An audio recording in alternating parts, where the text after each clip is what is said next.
the night in the great world of American TV series. This video is purely for entertainment and does not infringe on copyrights or laws. The rights to the novel and image belong to the original author. We do not claim ownership. Don't like waiting and want to listen to this fanfic in full now? Subscribe to our Patreon, where you'll find the best fanfics. Chapter 126 Heavy Casualties. When the sun began to set at noon, the siege began again. The Synods still focused their attack on the west gate, and the other three walls were still feints, not seeking success, but only to contain the defenders on the three walls. The Synods concentrated their trebuchets and continued to attack the west gate wall. On the one hand, they planned to use the trebuchets to open the gap that had just been blocked, and on the other hand, they also tried to open a few more holes in the wall. Soon, the Synods knew that they had thought too much. There was a reason why Camelot could stand for 1,000 years. The attack of the trebuchet was useless against the walls of Camelot.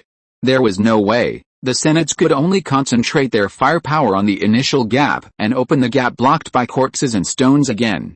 The attack of the Synods was too purposeful, which gave Camelot ample time to prepare.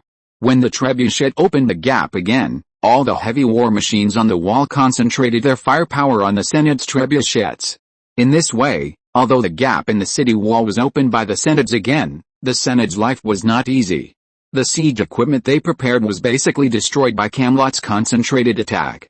As a result, the Synods' already pitiful long-range attack was weakened even more. The battle could only enter a brutal close combat.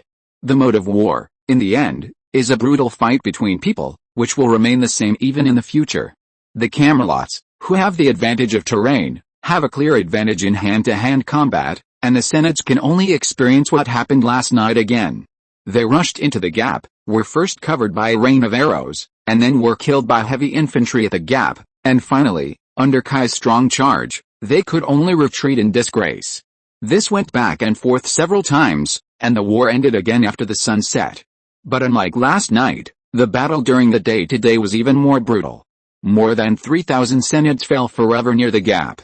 Camelot also suffered nearly 1,000 casualties, more than 30 knights also fell forever on the battlefield, and the barricade position was breached 3 times.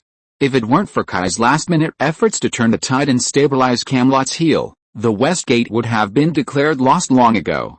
The Synods were repelled this time, but the Camelots were not happy. The loss was too great. A full 1,000 casualties. Although half of them were temporarily recruited troops, this kind of casualties was still a huge loss for the city of Camelot. Especially the knights. There were only 150 knights in the entire city of Camelot, and 1/5 of them were gone at once. If the casualties of the soldiers below were still bearable, the loss of the knights was a bit unacceptable. In any case, this is still an era of knights. With knights, no matter what, the military and the people still have a backbone. If there were no knights, no one knew what the consequences would be. Of course, the Synods would be even worse.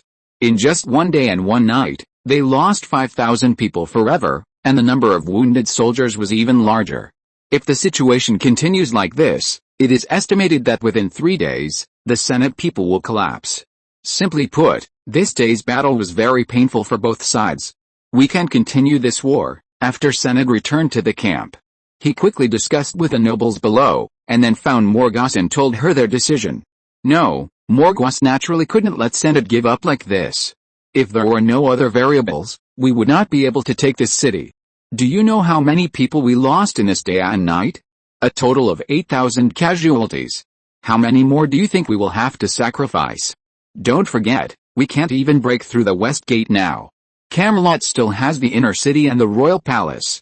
We must withdraw now before the wealth looted when we came here can make up for our losses.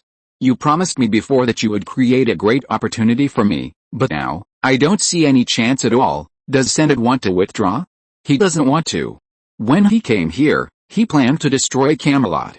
Because once the troops were sent out, if Camelot was not completely conquered, the two countries would definitely fight to the death, and King Uther would never let Synod go.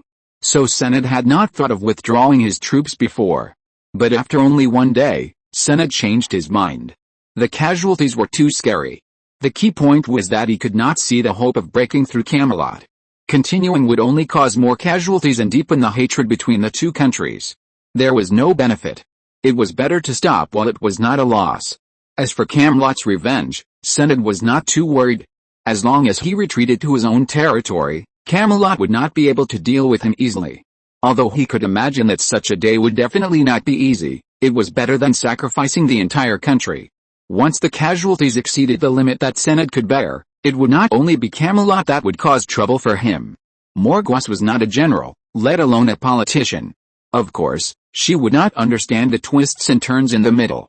Even if she really understood, she would not care. She would not care how many people would be sacrificed to destroy Camelot. She is a witch, and she looks at things from a completely different perspective than Sened. In her opinion, as long as Camelot can be destroyed and King Uther can be killed, no matter how great the price is, it is worth it.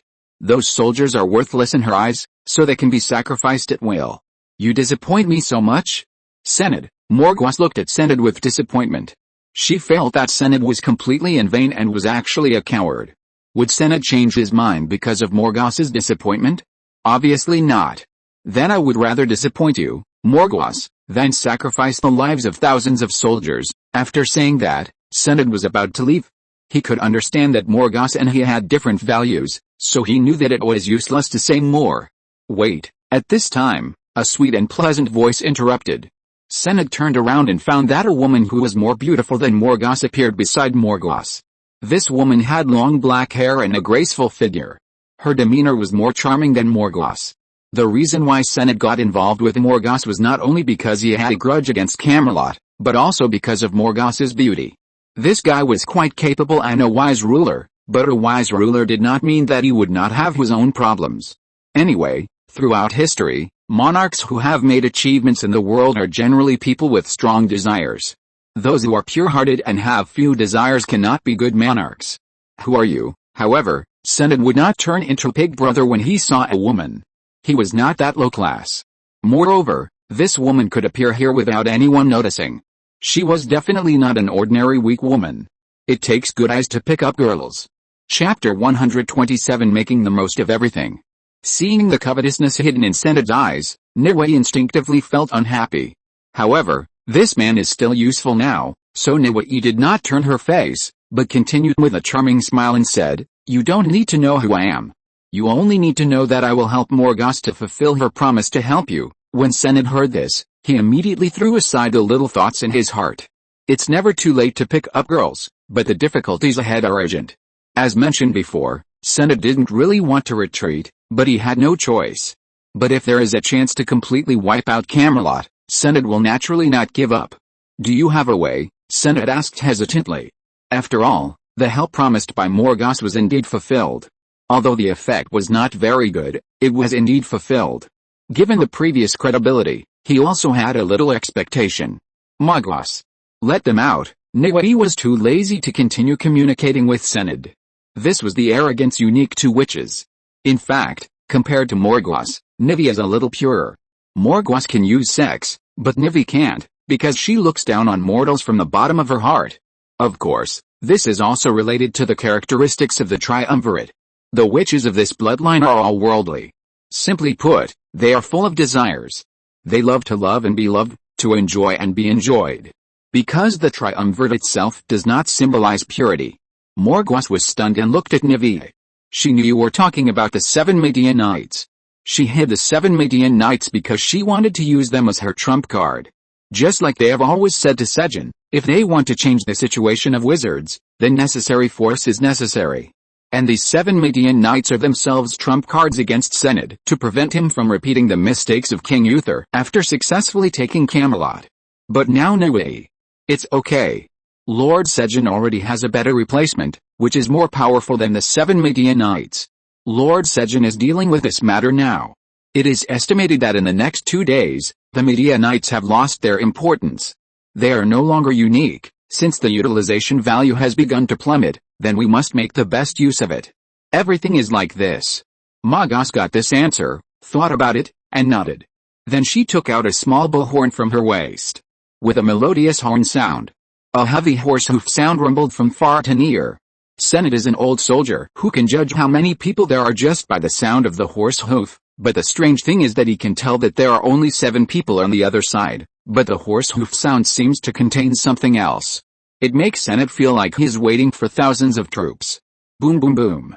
7 knights in black clothes and black horses broke through the darkness and appeared in front of Magwas and his party.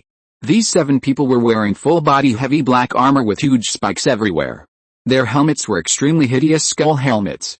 They looked like steel skeletons wearing armor, cosplaying as the skeleton knight from Berserk. The same was true for the horses. Each of them exuded an ominous aura. Wherever they went, there was a depression. Soon, the 7 knights came to Morgause and knelt on one knee. With them, maybe you will have more confidence, Niwei said so. Sened looked at the knight who was kneeling on one knee, his eyes filled with a panic that he was at a loss for words. He didn't know why he was terrified. Anyway, seeing these 7 strange guys, he always felt that he was being targeted by his natural enemies. What are they? Sened was naturally not naive enough to think that these 7 knights were still human beings. They are the key to the new era, Niwei said. The war broke out again, at night, and it broke out very suddenly. Originally, the battle was over after the sun went down, but for some reason, the Senate people suddenly raided the West Gate at night. What's more terrible is that they have 7 very strange knights leading the way, and they are almost invincible. Kai was dealing with affairs with King Uther in the palace at this time, and was not at the West Gate at all. As a result, the barricade of the West Gate was breached, and the defenders there could only use the backup defenses prepared in advance under the command of Knight Periner to fight and retreat. Here we have to say that Kai made careful arrangements. After the gap appeared in the West Gate, he had prepared several backup defense lines. Whether it was useful or not, it would definitely not hurt to be prepared. Originally, under these preparations, even if the fan-shaped position of the gap was breached, they could fight against each other layer by layer to prevent the enemy from rushing into the city with the greatest effort. But these arrangements did not achieve the expected effect. In a very short time, the Senate people broke through the entire outer city with the West Gate as the breakthrough point. All the defensive forces could only retreat into the inner city. The Senate people can even be said to be unstoppable, so fast that even Kai had no time to react. By the time Kai was planning to lead his army to change the situation, the defeat was inevitable. In order to better stabilize the inner city, Kai had to give up. Otherwise, it was very likely that the inner city would be taken advantage of. The inner city was Camelot's second line of defense. After the inner city was the palace. Although the palace's defense was very strong, if the inner city was lost, the palace would be trapped. It was the last bastion. The defense of the inner city was the strongest in the entire Camelot. After all, the inner city was equivalent to the lifeline of the entire city. The weapons warehouse and granary were all in the inner city. At the same time, there was also a water source, groundwater. It can be said that as long as the inner city was still there, Camelot would still have the capital to persist. If the inner city. In short, because the defense of the inner city was very strong, after the large army retreated to the inner city, the situation was finally stabilized. Kai also understood the reason for the retreat this time. 7 Midianites. When Kai heard this, he almost thought he had heard it wrong. Kai had also heard the legend of the Midianites, but he didn't expect that this group of knights would actually appear. But what surprised Kai even more was that King Uther and Gaius both believed that they were indeed Midianites. Forget about Gaius, he was a wizard after all, and he believed in such supernatural things. But King Uther was different. He was famous for hating such things, and he would not believe them if he could. It seems that there is a detailed record of this legend in the records of the kingdom. After that, before Kai could really understand the truth of this legend in detail, he had to face these 7 monsters in person. Because these 7 monsters actually killed their way into the inner city through an ancient underground tunnel. Why are there only 6? Did you report 7? When Kai arrived, he saw Leon and Gawain leading the members of the knights to besiege the Midianites. But Kai took a look and found that the number was wrong. Chapter 128 The Dragon Escapes.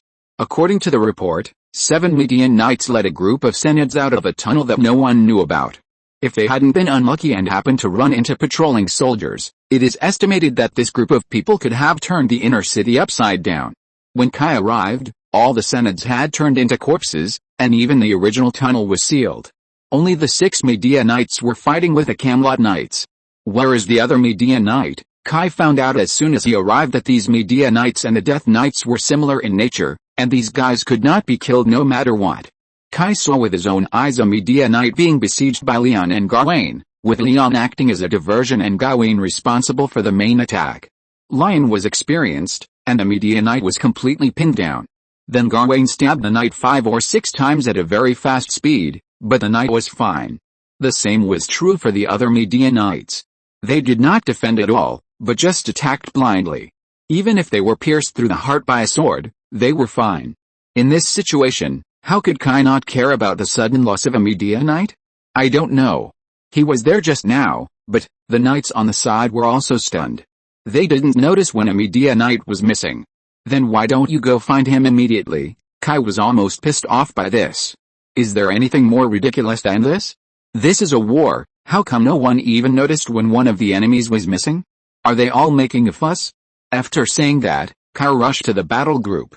The double swords in his hands drew 2 silver arcs and slashed at a Midianite who was about to break through the encirclement. Kai's double swords were polished by dragon breath, and they had the power to kill everything. The Midianite was obviously not a dead thing like the undead knight who had completely lost his mind. He felt a breath of danger and immediately changed his previous style and raised the black iron sword in his hand for defense. After that, the Midianite was forced to fall into a disadvantage. Kai's martial arts skills were high, and his strength and agility were also better than the Midianite. In addition, the double swords in his hands could kill everything. The Midia was immediately forced into panic. There was also a group of Camelot soldiers and knights to help. In less than 2 minutes, Kai stabbed the Midianite in the chest with his double swords. The Midianite, who was originally silent, let out an inhuman scream, and then his body turned into ashes in the flames. A Midianite was killed. With the killing of a Midianite, the morale of Camelot was immediately boosted. People are always afraid of things that they cannot understand. Just like these Midianites, they can't be killed no matter what, which makes the soldiers and knights feel uneasy.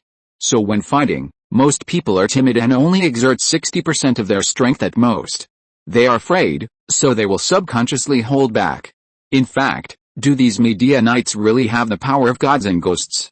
In fact, no. Apart from the fact that they are immortal, they are at most stronger than ordinary knights and have better martial arts. They are not too far beyond the limits of mortals. Even if one soldier can't beat them, what about 2, 3, 5, or even 10? The reason why they seem invincible is mostly because the Camelot people themselves are timid first. Now that Kai has proved that these things can be killed, everything is different. The soldiers are confident. In fact, these things are not impossible to deal with. As long as 1 or 2 knights are used to contain them, and a few soldiers use halberds or spears, they can basically deal with them. They are immortal, but they are not invincible. Just pierce their hands and feet with a few spears, nail them to the ground or the wall, or at worst, restrain them and smash them with heavy weapons such as hammers. I don't believe that they can still put themselves together after breaking into hundreds or thousands of pieces. In short, there are many ways. As long as you abandon your inner timidity, it is really not difficult to deal with these Midianites. Besides being a little better than ordinary people, what else can they do? Can they shoot lasers from their eyes? Can they be invulnerable to swords and guns? Can they blow out strong winds from their mouths and produce cold air? Can they fly into the sky and hide in the ground? Can they use magic? No. So, don't think they look bluffing, but their combat effectiveness is just like that. With Kai's encouragement, some quick-witted knights soon came up with a solution. They either used ropes, nets, or, as just said, simply let the soldiers use halberds and spears to chop these guys into pieces or nail them to the ground. In short, the further back they went, the less useful the Midianites were. In the end, Kai didn't even have to fight these Midianites for 300 rounds. He just had to walk over and finish off the immobile Midianites. Soon, the last Midianite also disappeared completely in the flames. As all the Midianites died, everyone raised their weapons and cheered. It must be said that defeating the legendary Midianites gave them great confidence. But just as everyone was cheering, a group of people pushed aside the cheering crowd and shouted, "My Lord Duke! Dragon! Dragon! Dragon!" Before these guys could finish their words, a deafening dragon roar silenced the entire Camelot city. Dragons are going extinct, and everyone knows this. 20 years ago, in that turbulent era, dragons were almost slaughtered by humans. At that time, the countries used all kinds of methods to slaughter dragons everywhere. This almost wiped out the already scarce dragon clan. Now the last dragon is imprisoned in the underground dragon cave of Camelot. But now, the roar of the dragon resounds in the sun again. Anyone with normal IQ can think that this is the dragon from the underground dragon cave that has escaped. This is a big problem. What attitude will this last dragon in the world have towards Camelot? You can imagine it with your heels. Camelot was the first to stand up and become the vanguard of fighting magic, and the same is true for dragon slaying. In order to better slaughter dragons, Camelot even used some despicable tricks, such as the dragon rider family, emirs. This race was deceived by King Uther in the name of peace and led to Camelot, and then King Uther turned his face and ruthlessly wiped out the dragon riders and their dragons. In short, the dragon Kangora said to King Uther and Camelot, "I hate him to the bone." It is absolutely not an exaggeration, and even this word cannot accurately describe Kangora's hatred. Uther. Uther. Uther. Kangora finally saw the moon again. 10 years of not seeing the sun made him miss the sparse and ordinary nights. But he did not miss the long-lost sky and moonlight. He only had one thought now, that is, to kill King Uther and avenge himself and his people. Merlin, who had been following guys to treat the wounded everywhere, turned pale immediately after hearing the voice of the dragon. He knew that when the dragon was released, it would definitely seek revenge on King Uther. Although this matter had nothing to do with him, Merlin still felt guilty. Because he had promised the dragon that he would let him escape from the underground dragon cave. Merlin really thought about it, because the dragon had always been very good to him. Merlin certainly knew that those who showed kindness without any reason were either treacherous or thieves. The dragon was good to him just to let him help the dragon escape, but at least so far, the dragon did give Merlin a lot of help. If you're listening to this novel on a channel other than Fanfic World, it means they downloaded and uploaded it without effort. We cordially invite you to visit our channel, Mundo Fanfic Novelis. There you'll find the original version of this story and you can explore many other novels of various genres. We're waiting for you to immerse yourself in a world of incredible novels. Chapter 129 King Uther's Enlightenment. Let's not talk about what Merlin was thinking, but Kai's scalp was numb. Just now he was wondering where the last Median night had gone. Now that the dragon had run out, Kai knew. That guy was going to release the dragon. Kangora was locked by the strongest chain in the world. Unless the chain was cut off with a weapon with the power of the old church, the dragon would not be able to break free of the chain and escape even until the end of time. It just so happened that the Midianites were the product of the old church. Their swords and armor were magical items made by the old church. Kai now understood that these 7 Midianites were just abandoned pawns. Although Kai didn't look down on these Midianites, according to the values of the world, these 7 Midianites were definitely not less valuable than a dragon. But Niwai and Sejan abandoned them without hesitation, which revealed a bad meaning. It can only mean that these two guys either look down on the Midianites like Kai. Or worse, they have better substitutes. And this replacement is not the giant dragon Kangora. Asshole, Kai gritted his teeth and ran towards the direction of the giant dragon King Uther, hoping to transfer King Uther before the dragon finds him. Prepare the dragon hunting crossbow immediately. Also take out the dragon slaying weapons, and prepare the poison for the dragon. If I can catch this beast once, I can catch it a second time. And this time, I will not show my mercy again. I will skin it, dismember its bones, and hang its head at the gate of the palace. King Uther was not at all intimidated.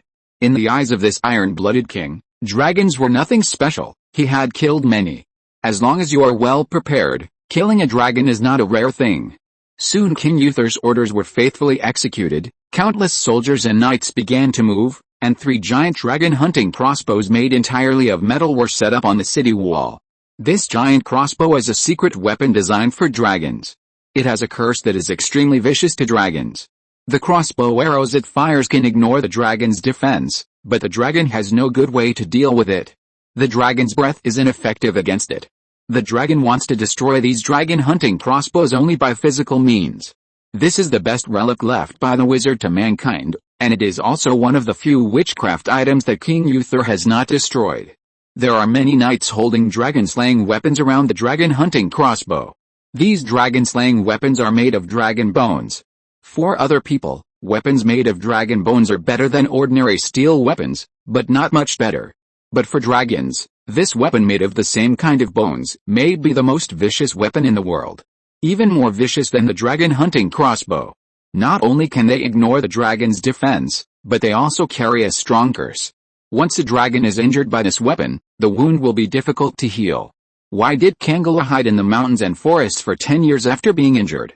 It was because of the dragon-slaying weapons. If there were no such curse, with a dragon's vitality, as long as it was not fatal, no matter how serious the injury was, it would take at most a few months to recover. But Camelot had to hide for 10 years before he dared to come out, and his injuries had not yet fully recovered. Otherwise, Camelot would not have been caught by King Uther 10 years ago. In short, King Uther was really not afraid of this dragon. On the contrary, he had to take the initiative to track the dragon's arrival. The number of weapons they had against the dragon was not large, and they could not cover the entire inner city at all. King Uther was most afraid that the dragon would destroy the inner city everywhere. If he was allowed to destroy the defense of the inner city, it would be a big problem, and the entire kingdom of Camelot might be destroyed. Raise the royal flag. Tell the beast. I, King Uther, am here. In comparison, King Uther felt that it was quite worthwhile to bet his own life against the dragon. He had a son, and his son was grown up. Even if he died, the kingdom would not be destroyed. But letting the dragon mess around would really put the kingdom on the brink of destruction. So even if it was a life for a life, King Uther thought it was worth it. The dragon and Kai saw the royal flag waving on the tower of the city wall almost at the same time. The dragon was naturally overjoyed to see his long-cherished enemy right there. But Kai's face changed drastically with fear. He knew that King Uther was using him as bait to settle the score with Kangora. Seeing the dragon flapping its wings and gliding towards the tower where King Uther was in an extremely elegant posture, Kai could only speed up and rush towards the tower where King Uther was. If things really came to that, Kai could only choose to expose his true strength. He couldn't just watch King Uther get into trouble. Roar! The roars of the dragon were getting closer and closer, but King Uther's face became calmer and calmer. King Uther might have this or that shortcoming, but there was one thing that was absolutely commendable, that was he was definitely a warrior, and once he made a decision, he would never back down. King Uther adjusted his armor and helmet to keep himself in the manner of a king, then picked up a shield and a dragon-slaying sword. He decided that if he died in battle, he must die heroically in the most chivalrous way. What could be more heroic than dying in battle with a dragon? King Uther even thought that this might be his most perfect farewell. To die fighting a dragon to protect his people, as a king and a knight, is there any better way to die than this? In contrast, dying of old age on a sickbed, although surrounded by children, is more warm, but that is not what a knight pursues. Uther, when King Uther stood in the front, Camelot saw him at a glance. Beast. Come. I, Uther Pendragon, will make you understand that humans are the masters of this world, and all of you damned, evil things will be swept into the garbage dump. King Uther challenged Camelot with great ambition. The knights and soldiers following behind King Uther were infected by the king's ambition at this moment. They all beat their weapons and shouted the strongest war cry at the flying dragon. Whoosh! Whoosh! Whoosh! The dragon had just approached the tower when 3 crossbow arrows from the dragon-hunting crossbows shot at Camelot. This kind of crossbow arrow is 3 meters long. Every time it is equipped with this kind of crossbow arrow, it requires 5 or 6 strong men to operate the crossbow bed at the same time. Although Camelot was attracted by hatred, he did not lose his mind. He knew what would happen if he was hit by the dragon-hunting crossbow. Camelot drew an S shape in the air and dodged 3 dragon-hunting crossbow arrows very thrillingly. But before Camelot could continue to rush towards King Uther, 7 or 8 more crossbow arrows shot over. This is the crossbow card on the top of the city. Although the power of this crossbow card is not as exaggerated as the dragon-hunting crossbow, it is still somewhat effective against the dragon. Chapter 130, Dragon Slaying. Perhaps blinded by hatred, Camelot did not dodge the crossbows. Instead, he charged towards the tower with a dragon chariot, facing the crossbows. The dragon skin is very tough, and ordinary crossbows are basically useless against them. Only the crossbows of the giant crossbow chariots can penetrate their skin, but the lethality is still limited. Camelot was hit by several arrows, but he was fine. He continued to rush towards King Uther. Boom! Camelot crashed into the tower, and the huge impact threw several knights off the tower. King Uther was also directly knocked away by this huge impact. Before King Uther could get up, the dragon clung to the outer wall of the tower, and its huge head stretched out towards King Uther. Roar! A scorching dragon breath sprayed towards King Uther. Just when the dragon breath was about to burn King Uther to ashes, several royal guards who were protecting King Uther rushed to King Uther with large shields. This did save King Uther. The shield separated the dragon's breath, preventing King Uther from being harmed by it. But it also took the lives of several royal guards. The shield's defense was not enough to protect them from being harmed by the dragon's breath. The dragon's breath passed quickly, only a few seconds, but these few seconds were enough to burn the guards into charcoal. King Uther had no time to feel sad about the sacrifice of the guards. At the moment when several guards fell, he stood up with a long sword in his hand and stabbed the dragon's eye socket fiercely. King Uther's movements were not like those of a 50-year-old man. On the contrary, he was extremely agile.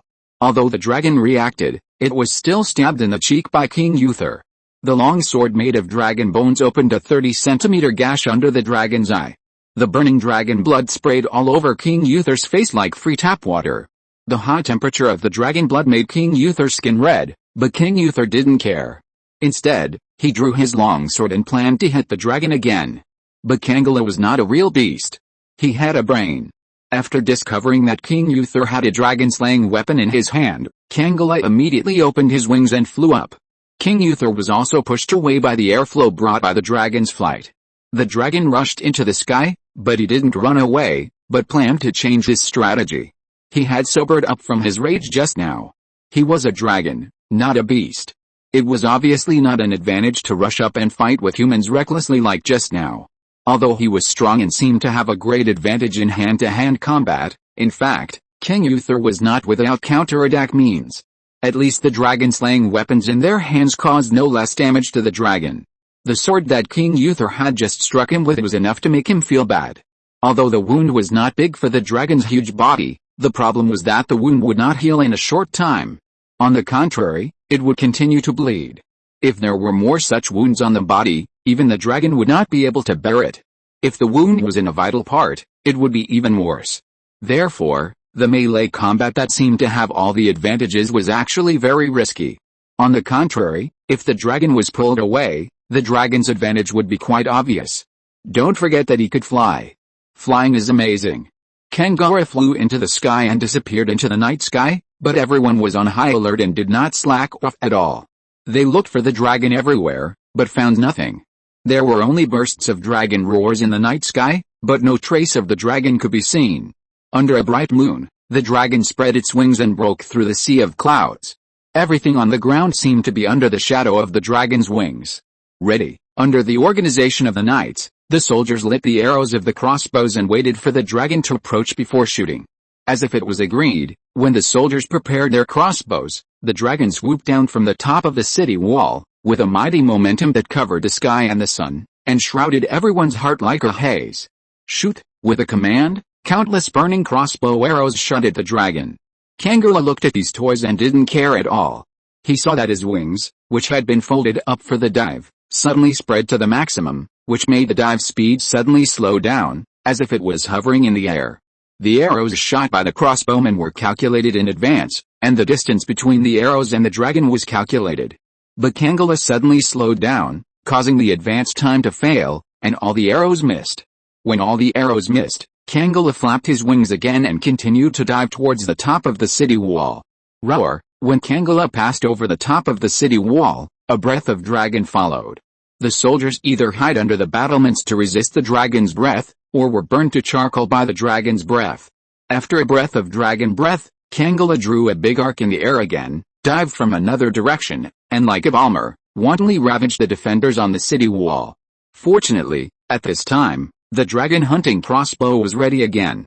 However, this time, the 3 dragon hunting crossbows did not shoot at the same time, because the dragon's mobility was too strong, and it was very likely that the dragon would dodge if they shot at the same time. So this time, the 3 dragon hunting crossbows fired separately. First, the crossbow card on the city wall locked the dragon and forced it to move towards the shooting range of the 3 dragon hunting crossbows. Although the crossbow cart has limited lethality to the dragon, the consequences will be serious if the dragon is shot by the crossbow arrows of the crossbow cart while flying at high speed, so Camelot can only be forced to move. When the dragon enters the shooting range of the dragon hunting crossbow, a dragon hunting crossbow will immediately shoot. The timing of this attack was just after the dragon dodged the crossbow arrow. At this time, the dragon had just finished dodging, and the inertia of air movement was greater. It was very difficult to overcome the inertia and make a move immediately. Although the dragon was originally a flying creature, it was very familiar with the inertia of air movement and could do many incredible things, but there was still an impact. The dragon was obviously also very careful about the movement of the dragon hunting crossbow. At the moment the dragon hunting crossbow was fired, the dragon immediately made a dodging action. Although the action was a little delayed, relying on the dragon's super physical fitness and flying ability, Camelot still managed to dodge this attack. However, this attack was not originally a killing move. The real killing move was the two dragon hunting crossbows behind. After the dragon dodged the first dragon hunting crossbow, the other two dragon hunting crossbows were fired almost at the same time, and the shooting point just blocked the dragon's left and right, maximizing the dragon's dodging space. Roar, a dragon roar containing pain resounded throughout the sky. Camelot was shot. It has to be said that although humans have various shortcomings compared to other races, humans are not strong enough, and they are not born to use magic, and they are not as powerful as dragons. But humans are the race in the world that is best at summarizing and learning from experience. Take dragon slaying as an example. Just looking at the strength comparison between humans and dragons, at first glance, humans are basically destined to be crushed by dragons. But the reality is that humans are almost killing dragons. The reason is that humans have stronger learning and summarizing abilities. In the war with dragons, humans have summed up a set of very effective methods for dragons. Chapter 131 Exposed. Camelot, who was shot by an arrow, pulled out the huge dragon hunting crossbow arrow from his right chest with all his strength. Fortunately, the dragon's heart was in the middle of its chest, so the arrow did not hurt it, otherwise Camelot would have died directly. However, the injured Camelot did not stop attacking, but rushed towards King Uther at a faster speed. He knew very well that although the dragon hunting crossbow was powerful, the preparation time for each launch was very long, and this opportunity happened to be Camelot's best attack opportunity. King Uther looked at the dragon that was already scarred but still rushed towards him, and his heart was cold. In his opinion, the dragon was already a trap beast fighting. But in contrast, trap beasts are also the most dangerous. Come on, let's make a break. Perhaps because he was afraid that Camelot would go all out and destroy the entire inner city, King Uther decisively stood up and issued a final challenge to the dragon. Uther. When Camelot saw Uther, his anger was ignited again. When the dragon saw King Uther, they could not help but think of their own race and the injustices they had suffered. The dragon race did not interfere much in the mortal world, although 20 years ago, some dragons robbed the treasure princess. But most dragons were not interested in mortals, and they preferred to stay in their dragon caves and live a peaceful life. But even so, the dragons were still dragged into the war by humans. Although Camelot also believed that although the dragons were not completely innocent, they definitely did not reach the level of needing to exterminate them. If those dragons that harmed humans were killed by humans, Camelot would at most sigh a few words, but exterminating the race, was it really necessary to be so cruel? And the initiator of all this was King Uther. The dragon roared and rushed towards King Uther. During this period, the soldiers and knights of Camelot also tried every means to prevent the dragon from approaching their king, but the dragon had no intention of stopping at all. Even if he was seriously injured, he would move forward. Soon, the soldiers and knights standing between him and King Uther were defeated by Camelot, with countless casualties. Camelot himself was not in a good condition either. He had dozens of wounds of varying sizes caused by the dragon-slaying weapons. These wounds had no chance of healing in a short period of time, which caused Camelot's originally golden scales to be completely dyed red at this moment. At the same time, several spears and a pile of arrows were stuck in the dragon's body. King Uther was also hit by a sweep of the dragon's tail. If it weren't for the shield, King Uther himself felt that he would go to see his ancestors. But even so, his condition was not very good. His shield-holding hand was broken, and when he fell out, he hit his head. Now he was dizzy and couldn't even stand up. In short, these two mortal enemies were both injured. Relatively speaking, the dragon was in a better condition. After all, his physical fitness was there. Uther, go to hell and repent for your sins. The dragon Kangara looked at the already shaky King Uther with pleasure. He had been in prison underground for 10 years. During these 10 years, he had been imagining the scene of meeting King Uther again after he escaped. But no matter how much he thought, it was not as good as what was happening in front of him. He saw that his 20 years of blood feud was about to be settled. Although he was shaky, King Uther still did not lose his king's breeze. Hell? That's for you beasts. I don't want to stay with you evil things. Seeing that King Uther was still so stubborn when he was about to die, the dragon lost his last patience. Go to hell, a dragon breath surged down, but King Uther was very calm. He opened his hands to welcome his death. At this moment, he seemed to see a golden light. King Uther once thought that it was the ancestors who came to welcome him to enter the temple of the ancestors. But he immediately found something wrong. The dragon breath was separated. King Uther struggled to open his blood-blurred eyes. He saw a giant in golden armor standing in front of him, blocking the dragon's breath with his body. The dragon's breath, which was originally enough to melt steel, was easily split by the giant like a breeze and poured to both sides. Soon the dragon's breath ended. Kangora, I once told you that if you try to do something to harm Camelot, I will kill you. Why didn't you obey? Kangora was also stunned by the golden armor in front of him. He swore that he had never seen such a thing in his life. The golden armor giant in front of him was about 3 meters tall and wore a strange golden heavy armor. It was completely different from the Celtic knight's armor. This armor was gorgeous and peculiar in style. It didn't look like a mortal's creation at all. Of course, the most eye-catching thing was the shape of its helmet. The helmet is a full-coverage helmet with a golden lion head on the outside. There is also a bunch of bright red helmet tassels on the back of the helmet. The tassels are very long and reach the waist of the golden giant. It looks like a lion's mane, cosplaying Ornstein. The coolest suits in the entire Soul series are Artorias and Ornstein the Dragon Hunter, 1 gold and 1 silver, so cool, are you? Kai? Although Kangula didn't know the person in front of him, it was not difficult for Kangula to tell who this person was from the voice and words. The golden giant tilted his lion helmet and didn't answer. Ha-ho-ha-ho-ha, so interesting.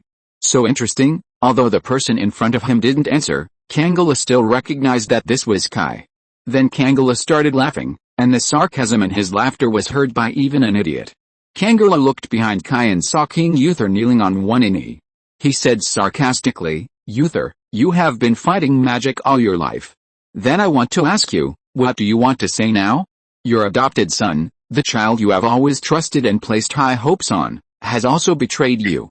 Ho-ha-ho-ha, this is really ridiculous. King Uther did not answer Kangula's words, but stared at the giant blankly. He was really a little overwhelmed.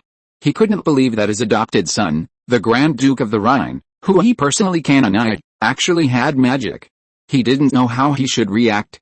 Should he be happy that he was rescued? Or should he be angry for being deceived? Kai didn't look back.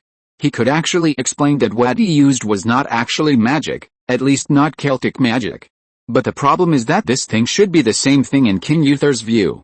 Anyway, it's all weird and magical. So Kai simply didn't explain it. He knew very well that from the moment he was exposed, he could no longer stay in Camelot.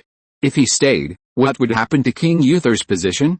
Let him abandon what he has been insisting on all his life? Or would he turn a blind eye to me, thus losing all my dignity and becoming a laughingstock? Or even turning against me? Chapter 132 Holy Spear. Kai looked at Kangula who was still laughing. He said nothing, and did not explain.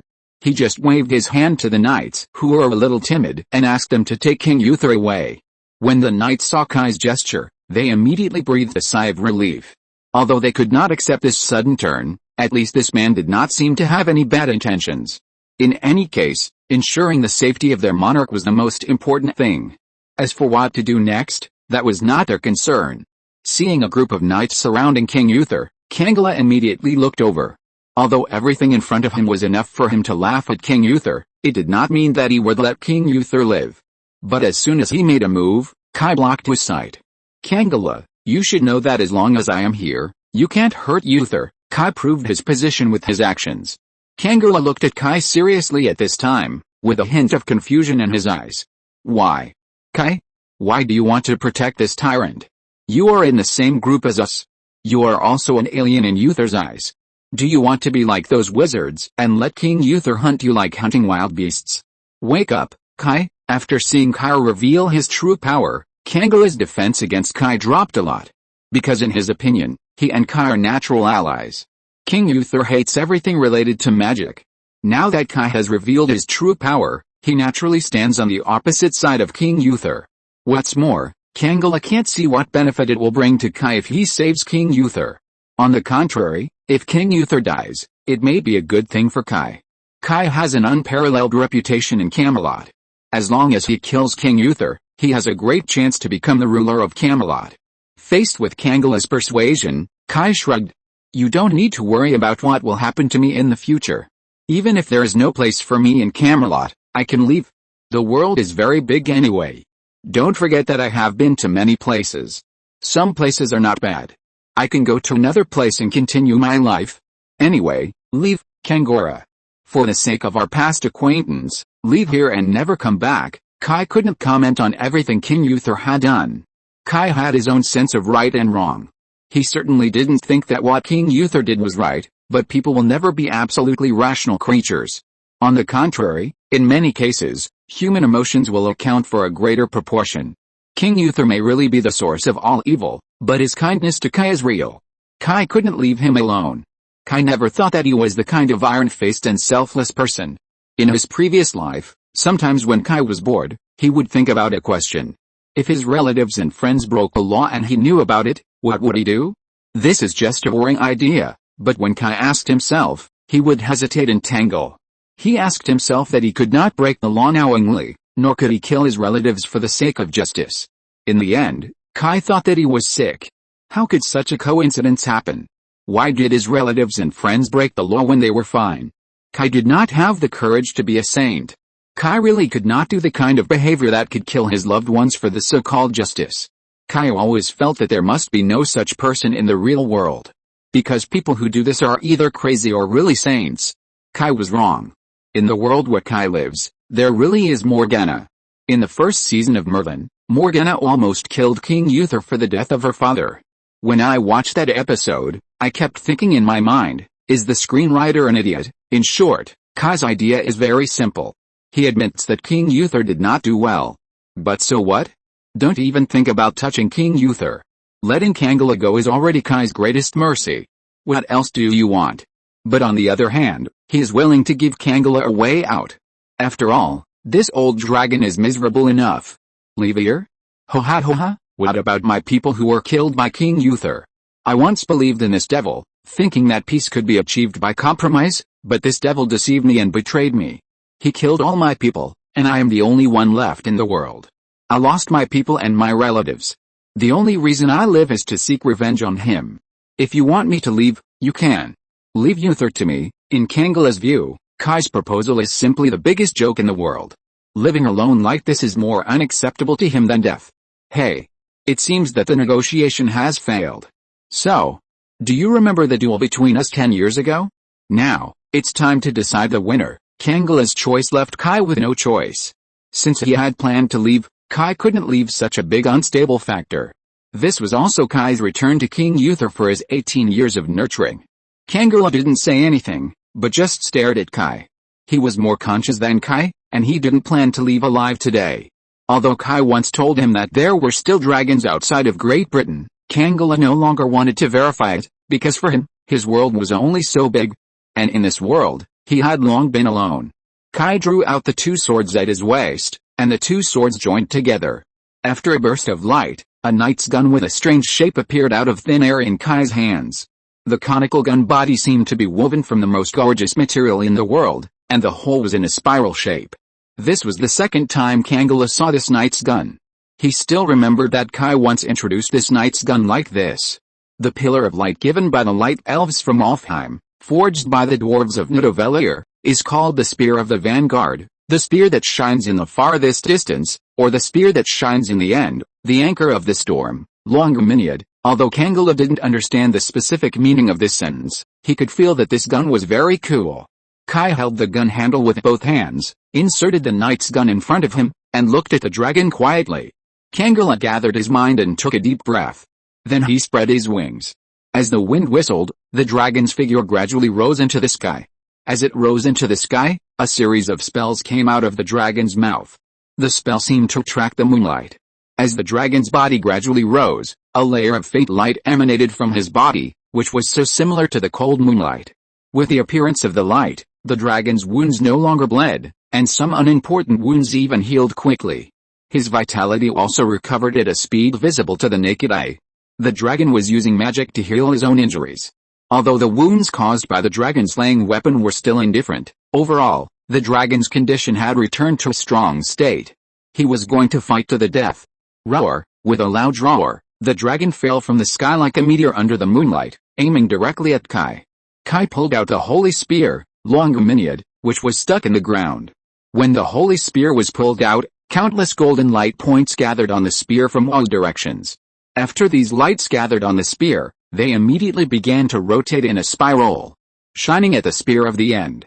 Chapter 133 It's not over yet. At this moment, in everyone's eyes, the knight's lance in the hand of the Golden Lion Knight burst into a brilliant spiral of light. Like a pillar that holds the world together, the brilliant beam of light tore through reality, as if it was almost able to peel the world apart. Just a little bit. However, this brilliant beam of light still shocked people. The dragon blew out its dragon breath, but this time the dragon breath did not rush towards the enemy, but condensed on the surface of the dragon's body, turning the dragon into a huge meteor burning with endless flames. The flames were surging, the dragon was roaring, countless vortices were rolled up, tearing the night apart, and the light of the flames turned the night into day. The meteor and the beam of light met in the air. Boom! The terrifying explosion instantly enveloped the sky for several kilometers. The light and fire intertwined together, turning into huge shock waves that spread in all directions, blowing the clouds above the sky clean, and the stars seemed to be wiped clean, becoming so bright and clear that people even thought the sky was shut down. The raging light flow, like a torrent, caused a terrifying impact, and the ground was also affected. The flags originally planted on the city wall were broken, and all the standing people were blown to the ground. The Senate army outside the inner city, which had originally planned to pursue the victory and attack the city, was even more frightened. They thought they saw the gods coming to the world. The gods are blessing Camelot.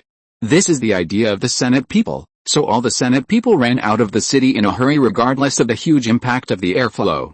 They didn't think they could defeat Camelot, let alone the gods. Senate wanted to control the army, but it was useless. Even he himself was terrified, so he simply fled Camelot with the fleeing soldiers. Finally, after about 30 seconds, the light and flames disappeared, leaving only the bright moonlight to illuminate the world again.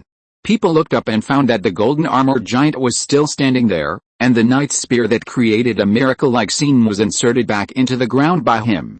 The noisy night wind blew the helmet tassels of the golden giant, which made people feel a strong sense of unreality, as if the gods in ancient mythology walked out of the legend. But this is only the view of outsiders. In fact, as the person involved, Kai is not feeling well at all. Kai only felt a splitting headache, and every nerve ending in his body was burning and electrocuted. Waves of soreness and numbness continued to sweep through his body, wave after wave. Kai did not pose in this posture to show off. He was not that superficial. In fact, he could only maintain this posture. When the Asgardians and dwarves made this holy spear, they only said that this holy spear was very strong, but they did not say that the consumption of this thing would be so great. Kai's mental power, which is 4 times that of an ordinary wizard, was almost drained by it. This is when Kai only mobilized 1/3 of the power of the holy spear. If Kai had accidentally adjusted it to the maximum power just now, he would probably die on the spot. Kai was thankful at this moment, while scolding the violent muscle men in Asgard. Why did they make the power of this weapon so powerful? That's fine. But these muscle men didn't even give me an instruction manual. Are they trying to cheat me? After about a minute, the mental overdraft improved. The roar that filled his mind finally stopped, and the blackness in front of his eyes also recovered. When his senses returned, Kai felt weak and salty in his mouth. It turned out that blood had flowed into his mouth. But at this moment, Kai was too embarrassed to take back his helmet to wipe his nose, so he pretended to look into the distance as if nothing had happened. Camelot fell in the middle of a building. His huge body overwhelmed more than a dozen houses. In his chest and abdomen, a huge hole was quite conspicuous. This hole directly penetrated Camelot. Blood kept flowing out of the huge hole, forming a small puddle on the ground and flowing in all directions. The dragon was not dead yet. He wanted to raise his body, but the huge wound kept draining his vitality, making him unable to do even such a simple action. Finally, when he raised his head, he just saw Kai on the tower and fell down powerlessly. He might want to say something to Kai, but in the end he couldn't say anything. Kai looked at the dying Kangora, and his heart was also sad. Kai's impression of this dragon was not bad. Speaking of it, Kangora had never done anything to harm the world. Among the dragons, Kangora was also an honest dragon. Except for taking risks with his dragon rider, he rarely came into contact with mortals. The reason why he was hostile to Camelot was just to seek revenge on King Uther. Kai and he just had different positions. Kai wanted him to leave and not come back before, and it was out of his heart. After all, the world is so big, why bother to fight to the death in a small place? Of course, this is also Kai's talking without any pain in his waist. He wants to put Kangora's experience on him to try. In short, everything is wrong. It's not over yet. Kai found that at some point, waves of fog were spreading in the city. The British Isles were originally an extremely cold, humid, rainy and foggy place, so it is not surprising to have fog in winter. It was the second half of the night, and it was normal for fog to appear. But the problem was that after Kai launched the Holy Lands, even the clouds in the sky were blown away. How could there be any fog? Even if there was, it would not form so quickly. What made Kai feel even more uncomfortable was that there was a strange chill outside the inner city. Kai had experienced this feeling before, but only in those ancient tombs full of undead. This was Camelot. Even if there had just been a war and many people had died, it would not be like this. Be careful. Everyone be on guard. Kai immediately subconsciously gave orders to the soldiers around him. Perhaps Kai's previous performance was so amazing that everyone subconsciously ignored many things, such as Kai's current state, which was not something that ordinary mortals could have. Everyone still obeyed Kai's orders out of habit when they heard them. Everyone began to walk to their defensive positions. Tisk, tisk, tisk. The reaction was really unexpectedly fast. Grand Duke of the Rhine, or should I call you by your name? After all, it is not certain whether you can keep your title of Grand Duke, right? 3 figures slowly walked out of the fog. It was the 3 people that Kai had been looking for since the beginning of the war, Sejan, Niwe and Morgwas. As the 3 appeared, Kai turned his lion head and looked over, only to see countless souls behind them, condensed into skulls, wailing and circling in the mist. Seeing this scene, Kai immediately looked at the corpses in the outer city. The corpses that had just died had begun to rot. What was even more strange was that although they were rotting, the surface of the corpses was covered with frost. Obviously, the souls of these dead in the war did not return to the land of souls, but were imprisoned by the 3 people in front of him using vicious spells, and could not be reborn. Chapter 134 The internet is down and I need to take a leave. The internet was suddenly disconnected. I have been offline since 6 o'clock. I have no choice but to take a leave. Chapter 135 Gift from the Gods. What are you going to do? Kai looked at everything in front of him, and his heart was chilled. These 3 guys were really cruel, not only cruel but also vicious. Playing with souls is an extremely evil act no matter where it is, not to mention that these 3 guys actually played with the souls of thousands of people at once. You know, these souls detained by them have lost the qualification to return to the land of souls, and have become aliens that can only wander between life and death for eternity. But then again, Kai still didn't understand why these 3 people did this. Just to create a bunch of ghosts? This thing is commonly known as a ghost. If you say it's powerful, it's actually just like that. It's okay to scare people, but to say that you want to use these ghosts to deal with Camelot is just overthinking. Apart from anything else, these things are afraid of fire. What can they do? And these things are all bound ghosts. In simple terms, they are man-made. Once they lose the magic power of the 3 of them, at least 99% of them will dissipate. Kai didn't understand why the 3 of them were so thankless. Did they want to scare themselves to death with these things? They shouldn't be that stupid. Facing Kai's question, Sejan and the others did not answer. Instead, Sejan was very interested in observing Kai's current form. I can feel the powerful power in you, but this power is not quite the same as our magic. What is this? A newly invented spell. Sejan was a wizard. Although he was a cruel tyrant, he did not abandon the attributes of a wizard. He was full of interest in any new things. Wizards were originally a profession to study all the mysteries of the world. Kai looked at Sejan and finally did not hide it because there was no need. This is not a spell. If you really count it, it should be considered a gift from the gods. Kai did not lie. This was his second form. The armor on his body was actually just an extension of his body. In Kai's view, this thing is closer to talent or supernatural power than magic. Remember when Kai participated in the power struggle among the ancient Egyptian gods? In that civil war among the Egyptian gods, Kai helped the Egyptian main god, the sun god Ra, and the current pharaoh Horus defeat the rebellious god of desert and war Set. After the war, the sun god Ra gave Kai 3 gifts to thank him for his help. The first gift was the primordial water that appeared before. This gift can offset a fatal injury and is definitely a rare treasure. The second gift is his second form. Here we have to talk about the strangeness of the Egyptian gods. They are different from the Olympian gods and the Asgardian gods. They do not have the barbaric physical fitness of Asgard, nor the profound research on divine power of the Olympian gods. What they have is the second form. Their second form is very special and has a lot to do with their own priesthood and abilities. For example, Horus, the god of the sky, is a golden giant with a hawk head and wings on his back after transformation, and Set, the god of the desert, is a black giant with a crocodile head and a human body. The transformation ability of the Egyptian gods is innate, and any Egyptian god has the ability to transform at birth. This transformation ability can enhance their strength and agility, and their bodies become as hard as steel. The third gift was the power core. After Set, the god of the desert, was killed by Horus, the god of the sky, Ra, the god of the sun, gave Set's power core, the desert flame, to Kai. Although the transformation ability of the Egyptian gods can make them stronger, it does not give them too much supernatural power. Only those gods at the level of the main gods can have a power core. For example, the power core of Horus, the god of the sky, is his eyes. His right eye is related to Ra, the god of the sun, and symbolizes the sun. His left eye is the mirror eye, which symbolizes the moon. With these eyes, he can see any place in the world, any person and thing he wants to know. At the same time, his eyes also represent a blessing of the gods and the supreme monarchy. But if there is no power core, it is just an ordinary Egyptian god, that is, a little soldier who is a little bit stronger, nothing special. Horus was once deprived of his eyes by Set, which caused the power of the gods to decline and almost became a disabled person. Seth also seized the power cores of other gods and loaded them on himself like loading pendants. With the power cores of these powerful gods, Seth defeated the sun god Ra and killed him for a time. The second and third gifts given by Ra to Kai complement each other.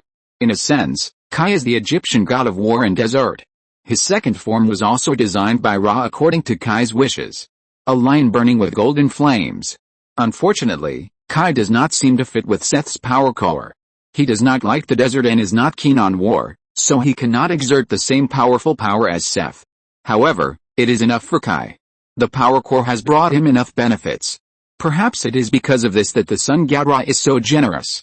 Sejun is very interested in this. Regarding gods, the Celts also have their own philosophy. Although they do not worship gods as much as those civilizations outside, they also highly respect them. The thoughts of the old religion tend to worship nature, and gods are the embodiment of nature. Although everyone believes in the existence of gods, no one has ever seen a god from ancient times to the present. This is why the descendants of the three-phase goddess have such a high status in the old church, because they are recognized as the only bloodline of the gods. As for the three-phase goddess, Sejun is actually very interested in it, and wizards have a strong desire to study it. But the problem is that the status of the descendants of the three-phase goddess is too special. Even if Sejun himself is a bold person, he can't do anything to the descendants of the three-phase goddess. This is related to many things, the most complicated of which is the issue of faith. Don't think that wizards have no faith. On the contrary, wizards have more pious faith, because the old church itself is the origin of magic. No wizard will ignore the old church, not to mention that now, the descendants of the three-phase goddess are only Morgos. If he dies because of his mess, he himself can't forgive himself. Therefore, research in this area has been suppressed, but now Kai's appearance has given him a glimmer of hope. Gods? Have you seen gods? What kind of existence are gods? What are they? Kai looked at Sejun indifferently and didn't answer. The answer just now was already a big deal. They are preparing for war. Sagan's interest in research did not diminish. He talked a lot for almost 3 minutes. Now, not to mention Kai, even Noe and Morgos were impatient. Please, sir, pay attention. If you're listening to this novel on a channel other than Fanfic World, it means they downloaded and uploaded it without effort. We cordially invite you to visit our channel, Mundo Fanfic Novelis. There you'll find the original version of this story and you can explore many other novels of various genres. We're waiting for you to immerse yourself in a world of incredible novels. Chapter 136 Desert Flame. Soon, Saigen found it boring to be alone. Who was he performing for? Okay, let's change the subject, Saigen shrugged. He felt that there must be a reason for the decline of wizards. How could they develop if they didn't even have the most basic desire for knowledge? Even when he was a tyrant, he did not give up the study of magic. These people now are really. Saigen sorted out his thoughts, looked at Kai and said, "Join us, Kai?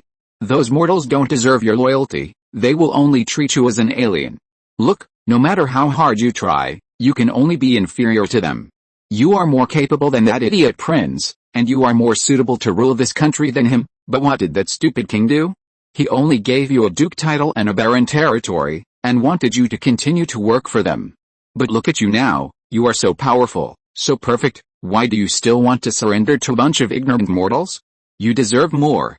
Come on, join me. I can give you supreme power. Let the world admire your greatness." Perhaps because he once ruled the world, Saigen's eloquence is very good, and his speech is very passionate and very bewitching. Unfortunately, Kai is not that stupid. Kai tilted his head and said disdainfully, "Forget about it. Supreme power? If you really have it, why don't you keep it for yourself and give it to me? Don't take me for a fool. It's better not to show off such a clumsy trick." We all know that we are not on the same side, just like Kai said. Saigen was completely fooling the stupid boy. Even if Kai surrendered now, the only thing he could get was to become a dog of Sai General anyway. Kai didn't believe that Saigen would let him be on an equal footing with him. Kai is not so cheap as to abandon his self-esteem and conscience just to be a dog.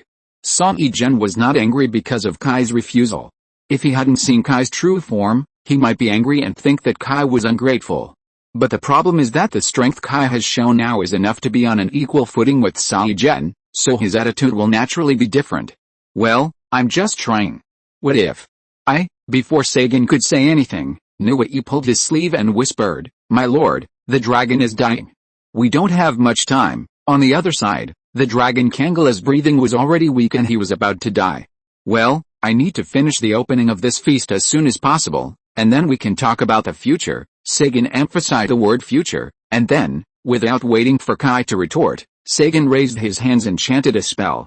His spell was not the ancient magic language, but the dragon language.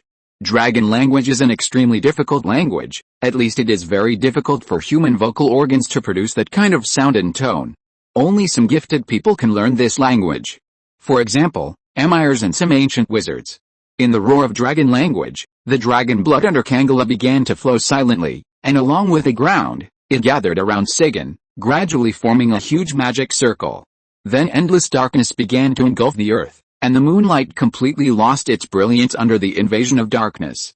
Just as the legend says, wherever Saigen goes, the day turns into night, and darkness engulfs everything. Come on, my loyal servants, return from the distant darkness and continue to serve your master. The dragon blood magic circle burst out with a bloody light, and countless ghosts rushed into the magic circle like moths to a flame. Kai wanted to stop it, but just as he made a move, a black figure suddenly appeared in front of him out of thin air. It was the last Median knight who secretly let Kangara go. "Get out of here!" Kai raised the holy spear in his hand and pierced the chest of the Median knight. He was about to kill him, but the Median knight suddenly turned into a puff of black smoke and exploded, enveloping Kai tightly. If Kai noticed the situation of Nui and Magwas, he would find that the two witches were in very bad condition. They were pale, trembling all over, beads of sweat kept dripping from their foreheads, and they were muttering something. It seems that this black fog is their masterpiece. This black fog was very strange. After Kai was trapped by it, he seemed to fall into a swamp. No matter how hard he struggled, he couldn't get out. Kai knew it was not good. This was obviously a trick they used to delay him. They would come up with such a fuss to release Kangara, and now they trapped him again. They must have a big intention. Thinking of this, Kai was also anxious. He directly mobilized the power core of the god of desert and war in his body, desert fire. Boom! A hot and cruel golden flame burst out from Kai's body. The black fog that touched the flame immediately let out a series of inhuman screams, as if this thing had its own will. Outside, Magios and Nui were like being struck by lightning, spitting blood from their mouths and bleeding from all 7 orifices. Among them, Magios's magic cultivation was much worse than Niue's, and he fell to the ground. At this moment, the pressure on Niue became greater and greater. "Hurry up, I can't hold on." Seeing this scene, Saigen's face changed drastically. According to his initial estimate, Niue and Morgause could completely trap Kai to death with a spell, so that he could not protect King Uther. But then Kai showed his true strength, and Seigen immediately raised Kai's threat level, but still felt that Niue and Morgause could restrict Kai, at least before he completed the spell. Kai should not mess with him. But now, things are obviously beyond his imagination. In order to ensure the progress of the spell, Seigen ignored his own pressure and forcibly used his own magic to support Niue. But this move obviously did not have any good effect. Niue and Seigen could feel that Kai's power was getting stronger and stronger, and the backlash they suffered was getting stronger and stronger. "We can't continue, otherwise we will both die because of the backlash." Niue reached the limit first. Now it is absolutely not worth it for them to continue to trap Kai like this. Seigen has to maintain the spell. If he divides too much energy to help Niue, it will directly affect Seigen's own spell effect, and even cause the spell to fail. Niue is even worse. If the backlash continues, she may die at any time. So Niue can only give up. Saigon understood what Niue meant. Trapping Kai now would only hinder them. There was no benefit. If Niue gave up trapping Kai, she could be freed. With her magic to resist Kai, she could delay the time and Saigon could concentrate on completing the spell. So Niue decisively interrupted the spell. Bang! The golden flame broke through the black fog and burned it to ashes. Kai, who was freed, did not hesitate. He clenched his hand and a golden thunder appeared in Kai's hand. The thunder gradually formed the shape of a spear in Kai's hand. Chapter 137, Thunder pours down in the shape of a towering tree. Thunder Pillar. As for the spells from Asgard, the characteristics of Asgard's spells are simple, convenient, and powerful. Very suitable for those muscular men. Kai also likes the style of Asgard. Although the threshold for learning is relatively high, once you get started, it is easy to get started. It is called a thunder pillar, but it is more appropriate to call it a thunder gun, because after this thing is condensed, it should be thrown out like a javelin. It is simply thrown out with brute force. This thing is not like other spells at all. Once it is formed, it can fly out automatically when aimed at the enemy. In simple terms, how much strength you have determines how far the range of this spell is. If you are a weak chicken, it is still unclear whether this spell can explode the enemy, and you will definitely be unlucky first. With a scream, the thunder in Kai's hand was thrown out. Seeing this magnificent scene, Niue didn't care about her own embarrassment at all and took out an egg engraved with ancient runes from her career line and threw it on the ground. At the moment the egg broke, a stream of sticky black mud spurted out, enveloping Niue and Morgause. At this moment, Kai's thunder gun arrived. Crack! After the thunder column hit the black mud, it exploded directly, and countless golden thunders exploded, as if the ancient thunder god had descended. For a moment, everyone's vision was occupied by the flying thunder. The power of these golden thunders was also extremely strong. The rocky road surface was immediately turned into lava after being hit, emitting terrifying heat. The black mud was dried and crusted in an instant. When the thunder passed, the black mud was like a beggar chicken just dug out of the fire pit, turning into a large steaming mud ball. Crack! With a slight cracking sound, the mud ball immediately broke into pieces, revealing the two people protected inside. Niue hugged the unconscious Morgause and looked at everything happening in front of her in horror. The black mud she just released was not as simple as it seemed. It is a natural spirit, a powerful force gathered from nature using the rituals of the old church. Each one needs a long period of accumulation to succeed, just like the black mud just now, which was originally a natural spirit and a product of ancient magic. The name of this monster is Avang, which represents disease and corruption, and is the spirit of mud and swamp. Niue once used this monster to attack Camelot, turning the whole Camelot upside down. Season 1, Episode 3. The Avang used at that time was just a temporary summoned product, and its ability was not outstanding. But this Avang is different. It is the product of the old church's accumulation of thousands of years. Its power is enough to kill all the people and animals in a country. It is the treasure of the old church. It is impossible to release it unless it is absolutely necessary, because even wizards cannot resist its ability. Only the old church high priest like Niue can control it. But now, This monster that the old church regarded as a trump card could not even survive a round in Kai's hands. Seeing this scene, Niwei was also very decisive. She knew that this time it was a matter of life and death, and she could not hesitate. Niwei waved her hand, and a dark tornado appeared, wrapped Morgause in it, and then disappeared. Niwei sent Morgause away in advance, leaving the last spark of fire for the old church. Kai wanted to stop her action, but Niwei's action was too decisive. Morgause disappeared before Kai took action, which was obviously a pre-planned plan. This woman was prepared for failure before launching the plan. So Kai did not care about Morgause anymore. Judging from Kai's contact with the two witches, it is not difficult to find that Niwei is the most dangerous one among the two women. She knows how to endure, is cruel and ruthless, and is extremely decisive. Morgause is much worse. This woman is completely controlled by the anger of revenge, acts extreme and has no long-term plan. Niwei could endure for 20 years and wait until the opportunity of fate came before taking action. Could Morgause do that? So Kai was more inclined to eliminate Niwei because she was more dangerous.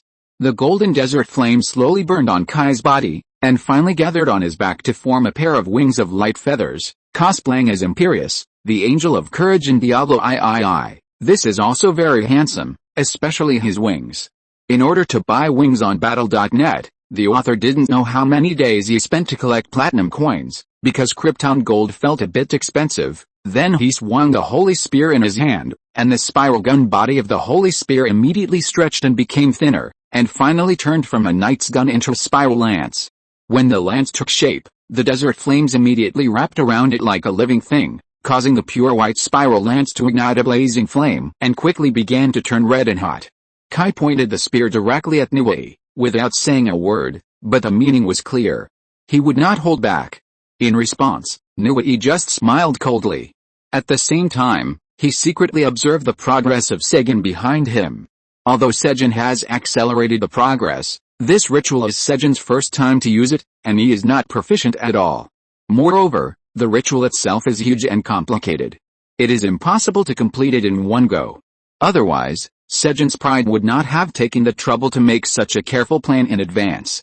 Thinking of this, Niwei immediately abandoned all distractions.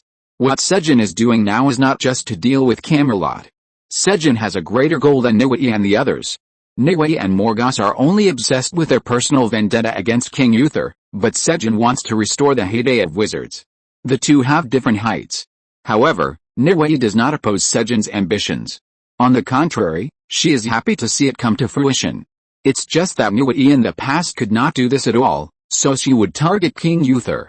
Now Sejin has the ability and ambition, so she naturally doesn't mind the sacrifice. Anyway, the premise of completing this big goal is to kill King Uther. Crack, crack, a series of thunder and lightning explosions. Kai's body was covered with lightning, and he spread out his wings of burning light feathers behind him, turning into rolling thunder and rushing from the air. The cruel burning heat of the desert fire contained in the spiral spear. Even from a distance, Niwei still felt a burst of heat, as if all the moisture in the air had been burned dry. To Nitra, thunder, Niwei did not retreat, but burned her magic power to launch the strongest attack. Accompanied by an ancient spell, Niwei took out a tree-shaped wand with branches. The pitch-black sky suddenly erupted with thunderstorms that shook the world. These thunderstorms seemed to come alive and gathered in the air above Niwei's head in the form of snakes. Blasted tree, thunder poured down in the outline of a towering tree. A tree connecting the sky and the earth stood in Camelot. Kai was flying in the sky, and it seemed as if he had disturbed a big tree made of thunder. Countless branches opened their death jaws like poisonous snakes seeing their prey and bit towards Kai. Chapter 138 Niwei exits. At first, Kai wanted to dodge, but the speed of lightning was much faster than Kai. Unless Kai could fly at the speed of light, there was no way to dodge. After being hit by lightning continuously, he immediately became shaky and was about to fall. Finally, Kai was drowned by countless lightning that followed one after another. Lightning gathered one after another, and finally the whole big tree gathered on Kai. Boom! Within 1,000 meters around Kai, everything was turned into dust in the lightning. Houses, city walls, soldiers on the city walls, knights, and the ground, all did not escape this doom. Even many ghosts who had not had time to enter the dragon blood magic circle disappeared without a trace in these destructive lights. The huge light cut through the dark space created by General. If Gen had not set up the protective magic in advance, his small body would have been blown away at the moment of the thunder. Gen himself was also deeply shocked by everything in front of him. He knew that the old church had ruled Great Britain for thousands of years and must have its own foundation, but he had never thought that the old church actually had such a trump card hidden in secret. Now he only had one question: with these things on his side, how did the old church and the wizards be defeated by mortals? This kind of big killer was basically equivalent to an atomic bomb before the Common Era. It was just like a group of primitive African tribes holding bows and arrows and spears and canoes, and overthrowing America far across the Atlantic in one fell swoop. It was incredible. No wonder Gen felt it was strange. When everything was quiet, there was only the stench left by the lightning burning the air and countless tiny dusts flying in the air. Gen saw that Niue was holding a rowan tree wand and walked out of the dust in a shaky manner. Gen knew that kind of wand. It was a wand made from the trunk of the rowan tree, growing in the core of the Blessed Island. It was a treasure that only the high-ranking priests of the old church could get. As the origin of witchcraft, the Blessed Island is full of the most powerful magic power in the world. There grows a kind of rowan tree that has existed since ancient times. This rowan tree has extraordinary abilities. When Gen was young, he also wanted to ask for one, but unfortunately, the number of such trees is extremely rare, and they can only be made into wands after they fall off naturally.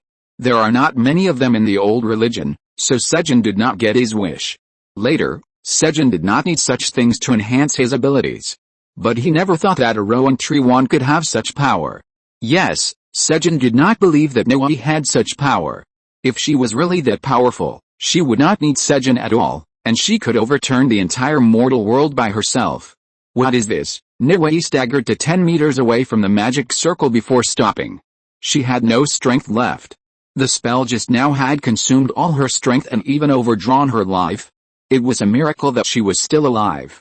Hearing Gen's question, Niue pulled the corner of her mouth and smiled. This is the power of destiny. This is not Niue's trick, but the truth. This thing is not a thing of the old religion at all, but Niue suddenly appeared on the Blessed Island when she realized that her destiny had changed. She saw the guidance of destiny. And then a green thunder fell on a rowan tree, and then the rowan tree became this magic wand. Niue didn't know the power of this magic wand, she just knew how to use it, which was also the revelation given by destiny. It was also the first time she knew the power of this thing. After saying this, the rowan tree magic wand suddenly trembled, and then turned into dust in Niue's hand and floated into the sky. Although Niue's words were a bit weird, Gen believed it. The power of destiny also manifested in him. At the beginning, Gen was seriously injured by Kai Taolun and almost died, but when he returned to the Blessed Island, his injuries recovered within 3 days. Gen knew that he was able to recover from weakness so quickly because there was a power he had never encountered before. He once suspected the source of this power, but he could not find any clues until he got a revelation. This dragon blood magic circle was because of this revelation. This surprised General fate is unpredictable. Not everyone is qualified to touch and observe the fragments of fate. At least Gen did not have this ability. He did not have any prophetic ability. But this sudden revelation still surprised General. Now that Niue said the power of fate, he naturally would not disbelieve it. Really, fate? It seems that your fate does not have the ability to kill me. Gen was still sighing, and a voice interrupted. It was Kai. Gen immediately looked over, and found that, at some point, a spiral spear appeared in Niue's abdomen. Blood continued to ooze out of the spearhead. Niue opened her eyes wide, her face full of disbelief. She held the spear that pierced her abdomen with both hands, and turned her head hard to see the person behind her. But before she could turn her head, a lion's head appeared next to her cheek. A golden armored giant stood behind Niue, bent over, put one hand on Niue's shoulder, and stretched his head next to Niue's head. It's over, Niue. Although it's a pity, I still have to say that I don't want to do this. A cold light was reflected from the cold ruby eyes of the lion-shaped helmet, but Niue still felt emotions such as pity, loss, and sadness. At this moment, for some reason, Niue felt an unprecedented sense of relief. Carrying the regret of hatred for 20 years is not a good experience. Although the current result is the worst she expected, at least she finally doesn't have to continue to carry those things. This sense of relief made Niue finally smile sincerely at the end of her life. But this smile was so sad. Niue stretched out her blood-stained hand and gently stroked the face of Kai's helmet. My boy. I finally left you. But it's okay this way. Kai didn't know what Niue's final mental journey was. He didn't want to explore it because it would make him feel like a bastard. He had countless reasons to convince himself that it was legitimate and necessary to do so, but he killed his friend. Niue's voice became softer and softer, and finally from inaudible to lifeless. As Niue passed away, her body slowly fell down. Kai supported Niue's waist to prevent her from falling in an undignified manner. Kai gently put Niue on the ground as if he was supporting a delicate and fragile porcelain. After taking a last look at Niue, Kai turned his head decisively and looked at Sagan as if he was escaping. Niue's death made him feel like exploding. This feeling was like sadness, regret, sourness, and blockage. It was so blocked that it was about to explode.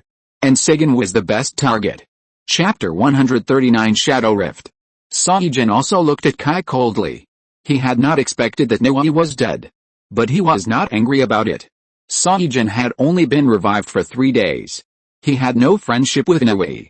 They were just using each other. There was no emotion. What's more, Saijin was a tyrant. What is a tyrant? The simplest and most plain view is that tyrants are emotionless bastards. Even if Niue did him a favor, he really didn't mind sacrificing her as long as it was necessary. Just like now, it was because of Niue's obstruction that he had a glimmer of hope. Facing Kai's murderous eyes, Saijin just responded coldly without any movement. Kai didn't care about this. He just wanted to vent now. Who caused Niue's tragedy? It has been a mess until now. He has no right to judge and there is no need to judge. He just wanted to vent the frustration in his heart. Kai raised his leg and walked towards Saijin. Perhaps this old monster could let him vent his depression. When Saijin saw Kai approaching him, he did not stop him, nor did he even move. He just showed a playful smile on his lips. Suddenly, the dragon blood magic circle that was originally in operation dimmed, and a thick, indissoluble shadow emerged from the magic circle and turned into a crack in the air. In the crack, there was only endless darkness and the sound of shrill ghost cries. Seeing this crack, Saijin's originally playful smile widened into a big laugh. Come back, my servants. Come back to your master again. With Saijin's call, countless black shadows broke free from the crack. As soon as these black shadows broke free from the shackles of the crack, they immediately threw themselves under the ground. Then the ground bulged, and iron gloves wrapped in black ice crystals broke through the ground and stretched out. Those arms grabbed the surrounding soil and stones, and slowly revealed their upper bodies. They were a group of skeleton knights covered with black ice crystals. They were all wearing black heavy armor, and there were hideous spikes on the heavy armor. When they completely crawled out of the ground, they immediately looked up at the sky and howled like prisoners who had been locked up for countless years, wanting to breathe the free air outside. Unfortunately, they could not make any sound, and the eerie green phosphorus flames of freedom spewed out from their eye sockets and mouths and noses. In just a few seconds, hundreds of skeleton knights filled the ruined streets. After venting their anger, these skeleton knights finally returned to calm. After calming down, the skeleton knights quickly turned their attention to Kai.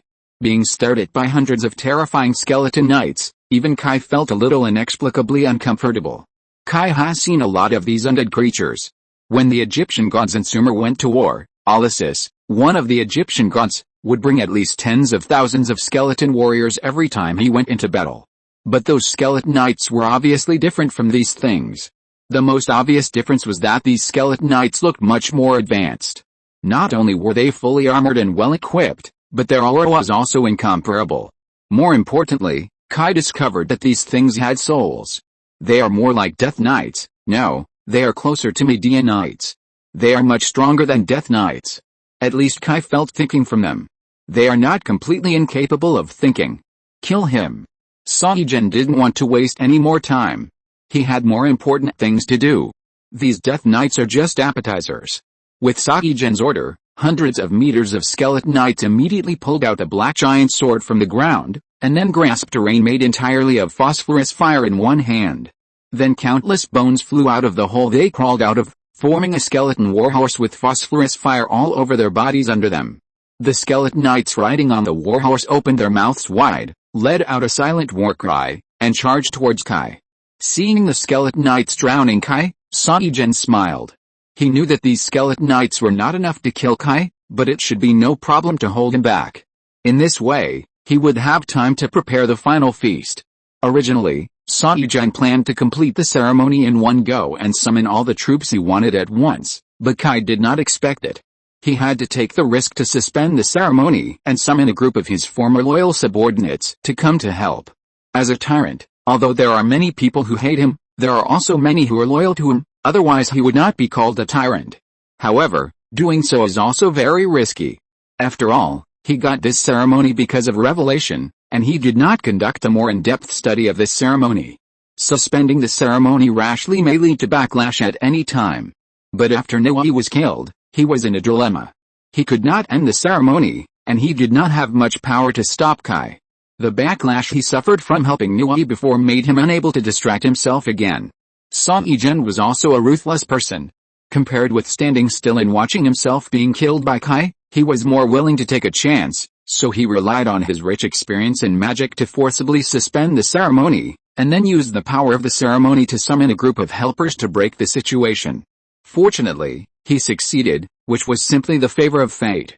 Now that Kai has been held back, he naturally has to complete the ritual. Kai watched Saigen perform the ritual again, and he was extremely anxious. He stabbed left and right with his spiral spear in his hand, but unfortunately, these skeleton knights were like dog shit plasters and could not be shaken off at all. Kai did not intend to bypass them and fly directly to Saigen to finish him off. But among these skeleton knights, there was actually a group of wizard-like characters hidden at some point.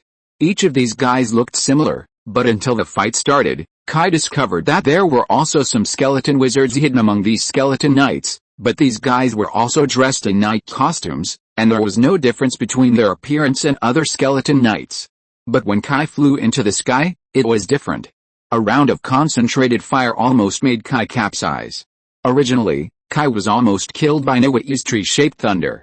If Kai hadn't taken out a defensive treasure he got from Olympus at the critical moment, the 7-layer ring of blazing sky, Kai might have really capsized. The prototype of this treasure comes from Greek mythology, but this treasure is also very burdensome to the user, so although the boat did not capsize, Kai's situation was not good.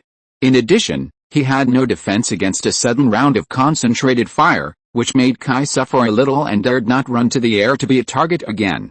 That's fine, at most he could kill them directly from the ground. But a strange thing happened, these guys can't be killed at all.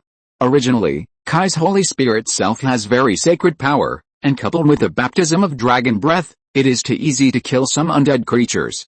But this time is different. Every time Kai smashed a skeleton knight into pieces, they would recover soon.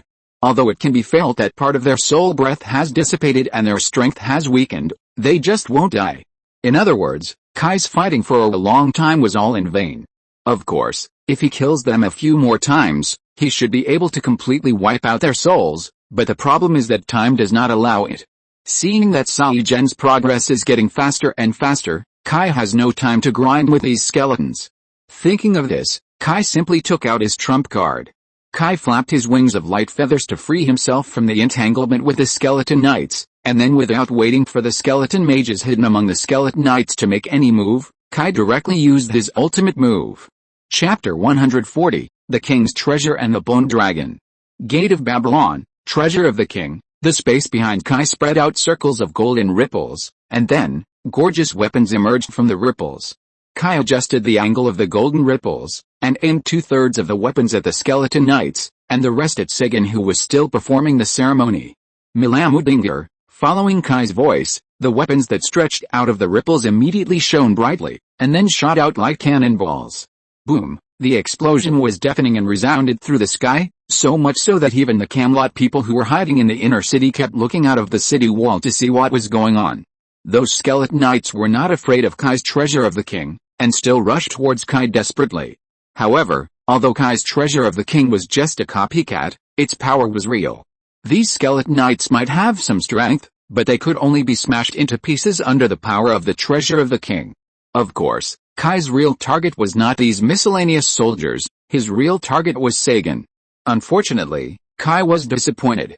Although the king's treasure was excellent in terms of mobility, suddenness, and even power, It could not withstand the more powerful skeletons under Sagan. These guys almost ran to the gun hole as soon as Kai launched the attack, and their reaction was so fast that even Kai was amazed. The treasure shot by Kai did not hurt Sagan at all. It was also Kai's fault that the king's treasure was always a copycat. At that time, Kai traveled to Sumer in the Mesopotamian basin and met the heroic King Gilgamesh, who called himself the king of all kings. This guy was a very arrogant bastard with extraordinary talents. According to Kai's three views, this guy is definitely a tyrant, and the kind of tyrant who should be cut into pieces. Even according to the values of this era, his evaluation is very polarized. His people called him the Supreme Sage King. In legend, he was called the man who witnessed everything, the great King of Uruk, who was sometimes cold, sometimes reasonable, and strictly led the people. He was a tyrant with a proud personality and thought he was invincible. He was as outstanding as a tyrant. When Kai arrived in that country, he was completely shocked by this guy's arrogance and cruelty. Just one thing can tell how much of a bastard he is. He issued an order that all women in Uruk must give their virginity to him before getting married. This order was strictly enforced, and anyone who dared to disobey was executed. What's more terrible is that this guy really did it. Yes, there were dozens or hundreds of virgin girls in his palace every day who became women. And they all passed through his hands. When Kai first knew about it, he didn't know whether to sigh that this guy was in good health or to curse him. And there are countless such strange decrees. If it weren't for the fact that it was more dangerous outside Uruk and the civilians needed Gilgamesh's protection, perhaps the whole nation would have risen up long ago. In fact, there were many uprisings under Gilgamesh's rule, but they were basically suppressed by Gilgamesh. This guy killed anyone who dared to resist him. It was not until later that Kai and Gilgamesh became friends after fighting that they realized that the reason why this guy was so crazy was to take revenge on society. The reason is that he cannot live forever. As a hero king, Gilgamesh has the divinity of 2/3 of gods and 1/3 of humans. In simple terms, his mother is a god and his father is immortal. As for why it is 2/3, not 1/2, Gilgamesh himself can't figure it out. Maybe the blood from his mother is stronger? In short, because he is 1/3 human, he can't live forever like the gods. Even if he is actually stronger than most Sumerian gods, he is still a cup of loess after 100 years. This is the fate of being born as a human. This makes Gilgamesh very depressed and loses interest in everything. After that, he just does whatever he wants without considering the consequences. According to him, he doesn't care about the flood after his death. In short, he was a bastard, and he was so bad that he was pus-filled. After a series of things happened, he changed his view and began to pursue immortality. It was also from this time that Kai and he had a friendship. And they also went to the east together to find the legendary elixir of immortality. Needless to say, they failed. Their mutual friend Enkidu died because of this incident. It was also because of this major blow that Kai finally gave up the way home and returned to Camelot. Before leaving, Gilgamesh passed on his signature skill treasure of the king to Kai in order to commemorate their friendship.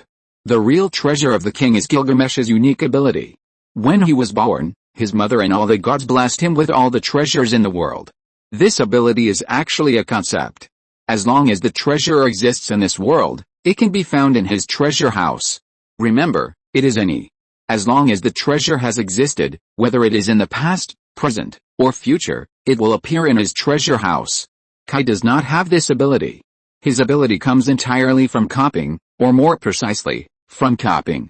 Gilgamesh used his ability to open up a king's treasury for Kai and copied his own treasures in a conceptual form. In other words, the treasures Kai can summon are all Gilgamesh's existing treasures, and they will not be updated. And because of Kai's own ability, he does not have the ability of Gilgamesh to fully exert the power of those treasures. For example, take the sun spear of Ra, the sun god. When Gilgamesh fought with the sun god Ra, the sun spear in his hand was exactly the same as the one in Ra's hand, without any difference. Kai saw with his own eyes that the two fought with the same weapon. But Kai can't do that. His sun spear can't be used directly. He can only fire the copy of the sun spear as a cannonball like just now, and the power is much smaller than the original. More often, Kai's king's treasury is just a showpiece. It's okay to use it as a turret, but it's impossible to use various artifacts as Gilgamesh does. If Gilgamesh had used this move just now, Kai believed that Sagan would have been defeated long ago. Kai had seen Gilgamesh use the king's treasure with all his strength, and the power was stronger than the firepower of the army-level artillery positions in his previous life. Moreover, the effects of various artifacts and treasures were not discounted, which was simply amazing. But Kai was still very satisfied with this, because the king's treasure house could not only be used as a turret, but also as a portable storage space, which was very convenient. Everything Kai collected outside was in the treasury. Seeing that even the king's treasure could not do anything to Sagan, Kai was considering whether to use other methods to deal with Sagan, but at this time, the roar of the dragon from the netherworld interrupted Kai's thinking. Dragon? Didn't it become extinct a long time ago? He killed the last dragon himself, so why were there so many dragon roars? Before Kai could figure out the situation, Sagan revealed the answer. The earth broke apart with huge cracking sounds, and the houses on the ground were overturned by the huge monsters that crawled out of the ground. It was a dragon.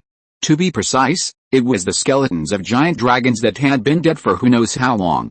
These bone dragons crawled out from the depths of the ground again under Sai-Gen's call. Chapter 141 Camelot never surrenders. Each of these bone dragons is larger than Camelot, and judging from the condition of their bones, they are extremely ancient, as many of their bones are almost fossilized. As the bone dragons revived, countless shadows emerged from the cracks and filled their bodies. The hollow skeletons of the bone dragons began to be filled with black ice crystals. A dark shadow woven between the hollow bones of the bone dragons like a spider web, and finally formed a simple muscle-like tissue.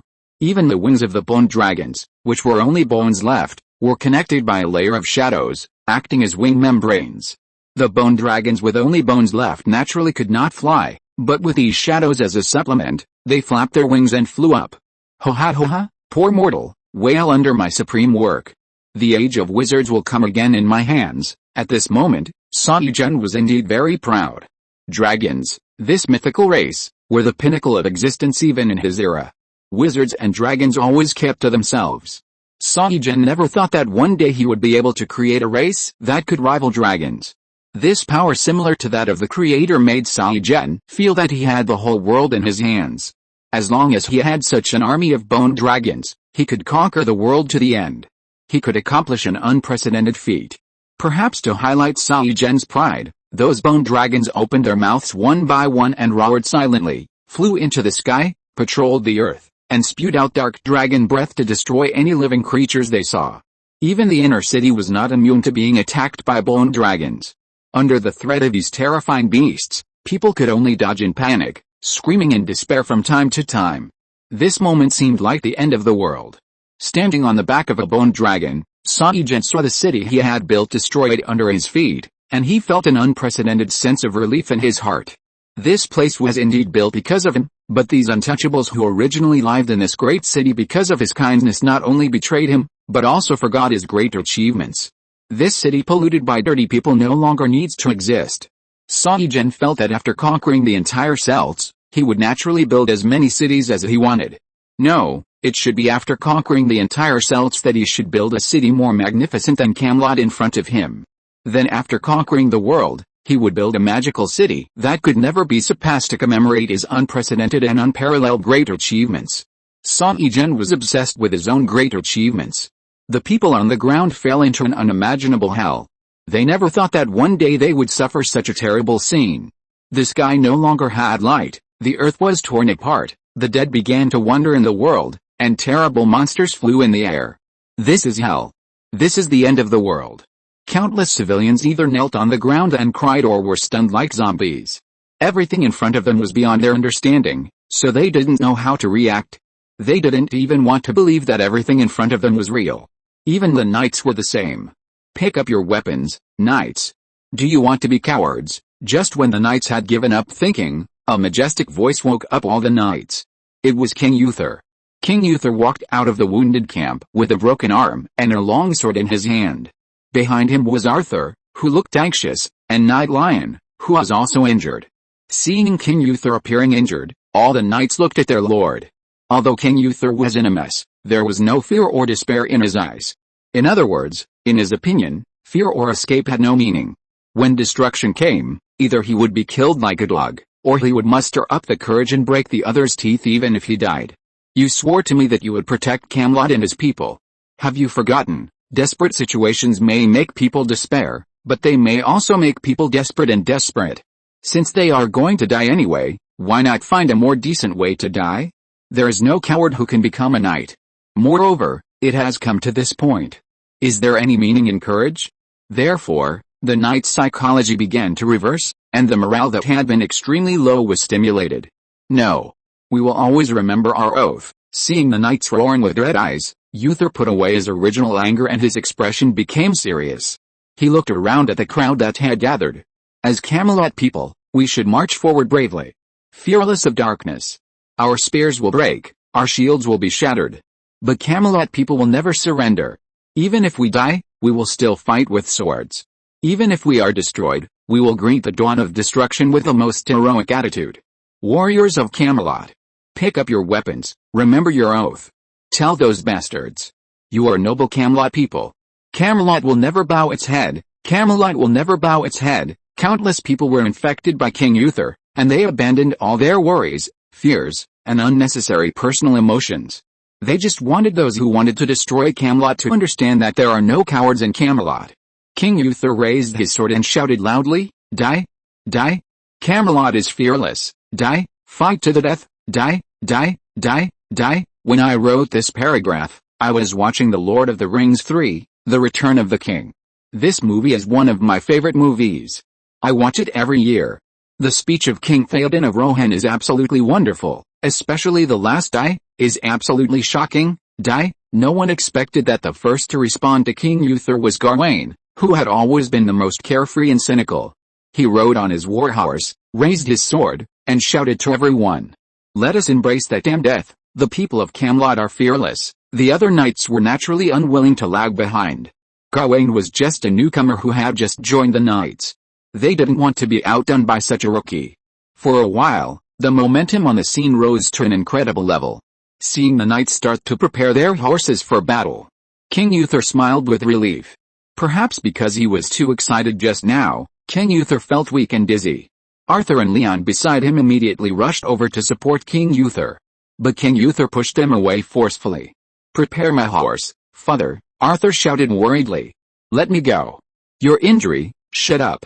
Knights can't live without their king." King Uther couldn't abandon his knights and hide alone in the back at this time. What's more, he didn't want Arthur to get into trouble. "You stay here. If things are irreversible, you immediately go through the tunnel." This time it was Arthur's turn. He didn't wait for King Uther to finish and interrupted directly. "There is no prince who runs away in Camelot." King Uther was originally going to get angry, but when he saw Arthur's resolute and stubborn eyes, he suddenly felt relieved. Yes, he is his King Uther child. How could he escape? Then follow. Remember, on the battlefield, you are no longer a prince. If you fall behind, no one will wait for you. After that, he turned around to prepare his equipment and prepare to charge. But the moment he turned around, a smile appeared on the corner of his mouth. This is his seed.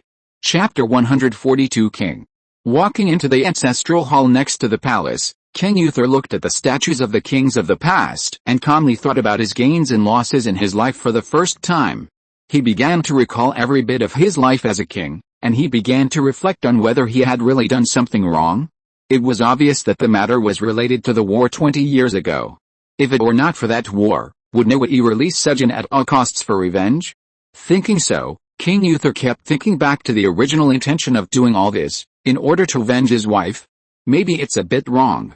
But King Uther thought that he was indeed a little extreme on this point, but he was not wrong in other places.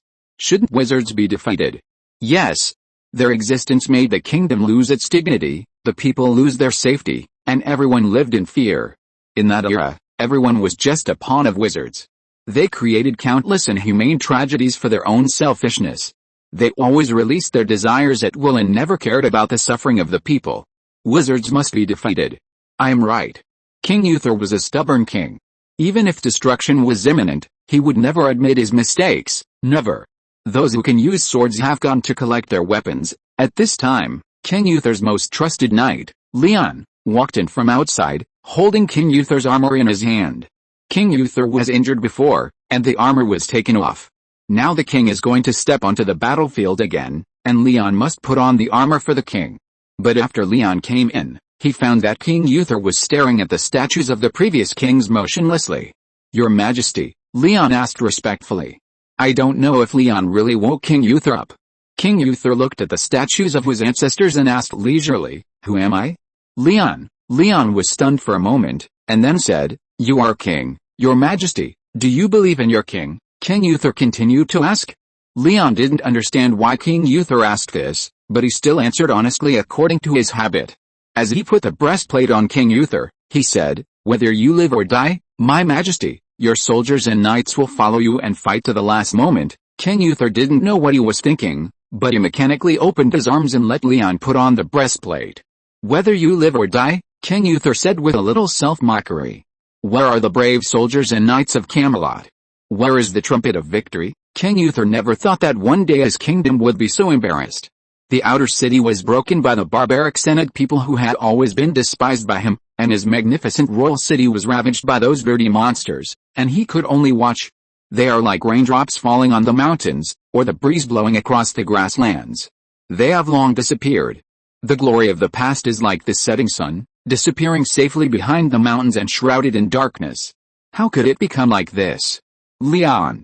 Tell me, why did it become like this? Leon did not answer, because he didn't know how to answer. He was not known for his wisdom. He was a knight, and just a knight. He didn't know what the problem was, and he didn't even think there was a problem. Under the leadership of King Uther, Camelot's national strength grew stronger year by year, and their kingdom was the most peaceful and prosperous among all the kingdoms. Although King Uther was a little neurotic in dealing with wizards, the lives of the people had always been acceptable, and even getting better and better. Under such circumstances, Leon couldn't figure out why his kingdom had come to such a state. King Uther didn't think he could get an answer from Leon. Maybe Kai could answer his questions. He was always so calm and wise. Wait? Kai? Thinking of Kai, King Uther's mood became more complicated. He never knew that Kai had those abilities, and he didn't know why Kai hid his power and came back to him. To say that Kai had ill intentions towards him and Arthur? King Uther didn't believe it. Although this judgment based entirely on emotions was the stupidest thing to do in the eyes of a king, King Uther still didn't believe that Kai would hurt him and Arthur. He always believed that Kai was a good child. He and the queen had raised Kai, and he knew very well what kind of character this child was. And Kai had proved himself time and time again. If he really wanted to do something, he would have done it long ago. He didn't even need to do anything, he could get everything just by standing by and watching, but how did he do it? He always worked hard to help Arthur and him again and again. King Uther really couldn't think of any malicious intentions from Kai. Why do you want to learn those things, Kai? I shouldn't have let you leave me back then. King Uther's true feelings about Kai's magic were not fear, but anger and worry. His anger was not directed at Kai, but at himself. He felt that Kai's learning bad was due to his own reasons. If he hadn't let Kai run away back then, he wouldn't have learned these messy things outside. Although King Uther didn't know what it meant to be the fault of the father if the son didn't teach him well, the truth was the same. If he had kept Kai by his side back then, there wouldn't have been so many messy things. As for worry, he was worried about how to deal with this matter. Of course, it's a bit early to think so much now. If he died, Camelot would be finished, and naturally nothing would happen. It would be useless to think about it. But what if they survived this disaster? So how to solve this problem? It is impossible to hide the fact that Kai knows magic, so many people have seen it. For Kai's future, he must find a way to minimize the impact of this matter. What? You said King Uther would turn against Kai because of this? Don't be ridiculous. King Uther is a king, not an idiot. Although he is the most idiotic in the play, he is against magic for two reasons. One is that magic harms his interests as a king, and the second is that magic killed his wife. See, the focus is not on magic, but on the harm to his interests and the death of his wife. The reason why he pursued magic relentlessly afterwards is also very simple, because the hatred between him and magic users such as wizards is too deep, basically a life and death struggle. He must do this. But the problem is, does Kai have these factors? The answer is no. Did Kai harm his interests? No. Did Kai kill his relatives? No, Kai himself is his relative. Does Kai have a grudge against him? That's even more nonsense. So, why does he turn against Kai? Some people said, if that's the case, then why does Merlin have to hide? The above 3 points are similar to Kai, except that he is not King Uther's relative. That's because Merlin lacks the most important point, That is, King Uther doesn't trust Merlin at all. In other words, why should King Uther trust Merlin? Why should he bet his life that Merlin will not harm him? Isn't it safer and more cost-effective to kill Merlin? The most important thing is trust. For example, Gaius also knows magic. Just because King Uther believes that Gaius will not betray him, so Gaius lives well. In short, although Kai makes King Uther's position very embarrassing, King Uther himself doesn't care much. He cares about the impact after this incident. Just like Merlin, other people trust Merlin without King Uther. King Uther trusts Kai, but that doesn't mean that others trust Kai. The war that year derived too much hatred. Not only King Uther was wary of revenge from those who were related to magic, but other kings and nobles were the same. If they knew that Kai knew magic, things would be bad. King Uther felt a headache when he thought of this. But he immediately put the matter aside. Now his life and death were uncertain, so how could he have time to think about these things? If you're listening to this novel on a channel other than Fanfic World, it means they downloaded and uploaded it without effort. We cordially invite you to visit our channel, Mundo Fanfic Novelis. There you'll find the original version of this story and you can explore many other novels of various genres. We're waiting for you to immerse yourself in a world of incredible novels.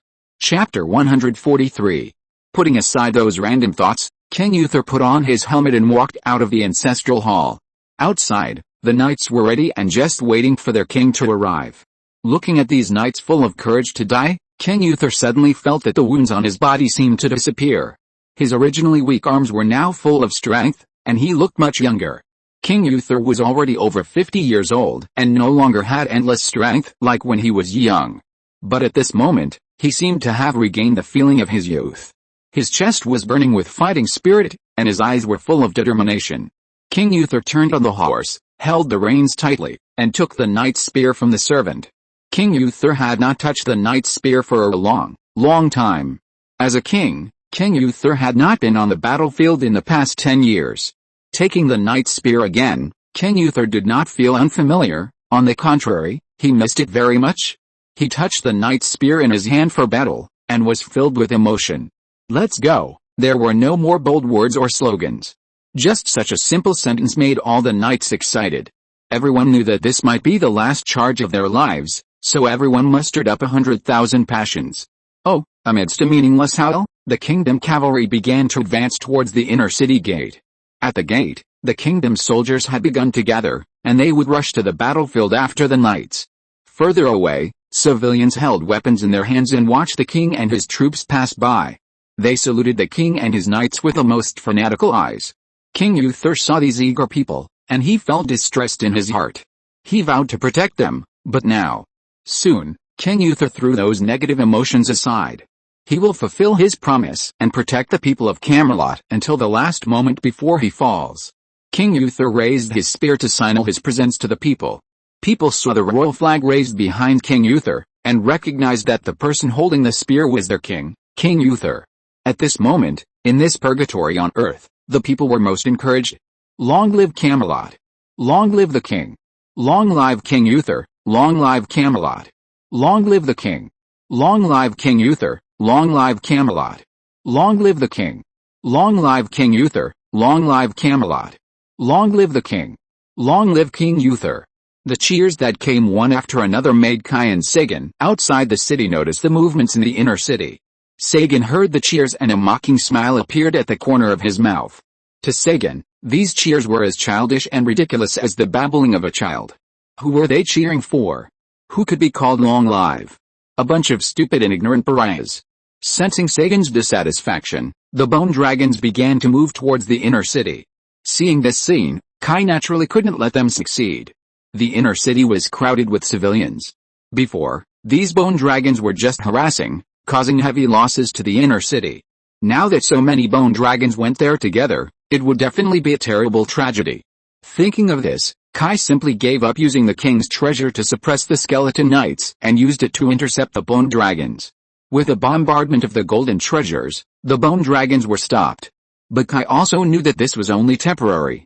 After all, the sky was so big that he couldn't stop them alone. His king's treasure was not as buggy as Gilgamesh's, and could strike from all directions. Especially Gilgamesh's sky chain, which was extremely sharp. The term heavenly dragnet was simply tailor-made for the sky chain. Once used, these bone dragons can only become plague chickens. Unfortunately, Kai can't do it. Especially the sky chain, since Enkidu died in battle, it has become Gilgamesh's exclusive. Kai is not qualified to use it, not even a replica. So even if Kai tried his best to stop it, the bone dragons gradually approach the inner city area. And what's worse is that Kai can only take care of this end, not the other end. If he wants to stop the bone dragon, the skeleton knights will be powerless. Kai had no choice but to split his attention between two tasks. He used the king's treasure to block the bone dragon army in the sky while fighting with the skeleton knights with his gun. Woo woo woo woo, amid the sound of horns, the gate of the inner city was opened. Boom, then the deafening sound of horse hooves replaced the horn sound and became the main tone of the battlefield. Under the leadership of King Uther, rows of heavy cavalry were like a huge arrow that pierced the skeleton knights who surrounded Kai. Bang! Bang! Bang! The short-distance charge of the heavy cavalry was so fast that it rushed into the battlefield in almost a blink of an eye.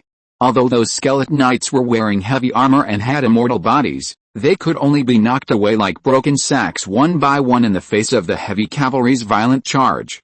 This had nothing to do with what these skeleton knights were. The objective laws of physics were much more powerful than them. Even if they were not dead, they would be trampled into pieces by the surging iron cavalry. There was no way. The heavy cavalry was called the king of the battlefield for a reason. As long as the heavy cavalry can keep the group advantage and catch the enemy, other types of soldiers are nothing in front of them. Even if these skeleton cavalry can be resurrected, the next second, the next horse hoof can still trample them into pieces again. With the heavy cavalry brought by King Uther, Kai finally found a chance to break away from the entanglement of the skeleton knights and rushed into the sky. Charge, charge, charge. Camelot people. Crush them. King Uther was extremely excited at this moment. He felt the ease he had never felt in the past 20 years. He didn't have to think about the state affairs of the kingdom, the political gains and losses, or the power game between the nobles. He just had to focus on crushing the opponent. After the iron cavalry ran over the skeleton knights, the skeleton knights who had been broken into pieces finally got the opportunity to regroup again.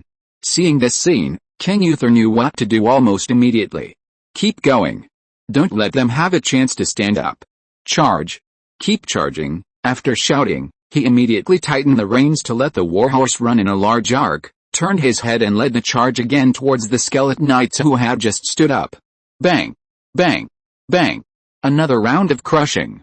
The skeleton knights were also unlucky. They originally had the ability to charge, and could even do better than the knights of Camelot. But the problem was that they had given up their speed advantage in order to deal with Kai. Heavy cavalry without speed? That's almost like a target. Wearing hand armor and riding on a horse, it's a miracle that this thing can be flexible.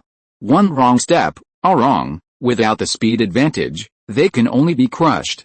Kai couldn't get entangled with the skeleton knights at this moment, so naturally the sky was high and the birds flew freely. Damn, there was a power outage again. Recently, our area is under development, and power outages, water outages, and network outages occur frequently. I wrote a chapter at the unit during the day, and I will post it first, and then post another chapter around 10 o'clock. Chapter 144. The sky is empty, which is a disadvantage for Kai. He can't stop all the bone dragons. The same is true for bone dragons. The sky is so big, it is absolutely impossible for them to catch Kai. Bone dragons are very flexible in the air, but that is also relative to their size. Kai is different. He can not only fly, but also has a strong flying ability.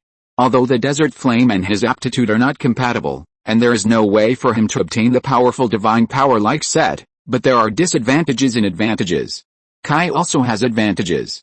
For example, he completely abandoned most of the properties of the desert flame and mainly concentrated the power of the desert flame in 3 aspects. The first is transformation. With the blessing of the desert flame, Kai's strength, speed and defense after transformation have greatly increased. This is the most basic function, and there is no need to elaborate. The second is to use the desert flame to directly deal with the enemy. As one of the most cruel and powerful divine power cores among the Egyptian gods, the power brought by the destructive characteristics of the desert flame is absolutely one of the best. Basically, except for the sunfire of Tara, Set's desert flame is the most powerful. Kai can't use the power of Desert Flame to play as many tricks as Set, but it's no problem to use Desert Flame to burn the enemy to death. The third is the ability to fly. Although Set is the original owner of Desert Flame, he can't fly because there is no need. He has many ways to fly. Why waste precious divine power to evolve the ability to fly? But Kai is different. Desert Flame is indeed very precious, but he is not compatible with it, and he can't develop much ability at all. It's better to choose a more practical target and directly convert it into flying ability. The powerful Divine Power Core has derived 3 abilities, and 2 of them are the original characteristics of Desert Flame. In other words, Kai basically concentrated the main power of Desert Flame on flying ability. You can imagine how strong his flying ability is. The sky is not like the ground. No matter what, the ground is a plane. But the space in the sky is 3-dimensional. The size of the movable space is absolutely beyond imagination, coupled with Kai's powerful flying ability. The bone dragons could only dream in the air. Compared to the bone dragons, Kai's 3-meter-tall body after transformation was really pitifully small, but being small also had its advantages. Just like a big bear hitting a mosquito, how many can it kill?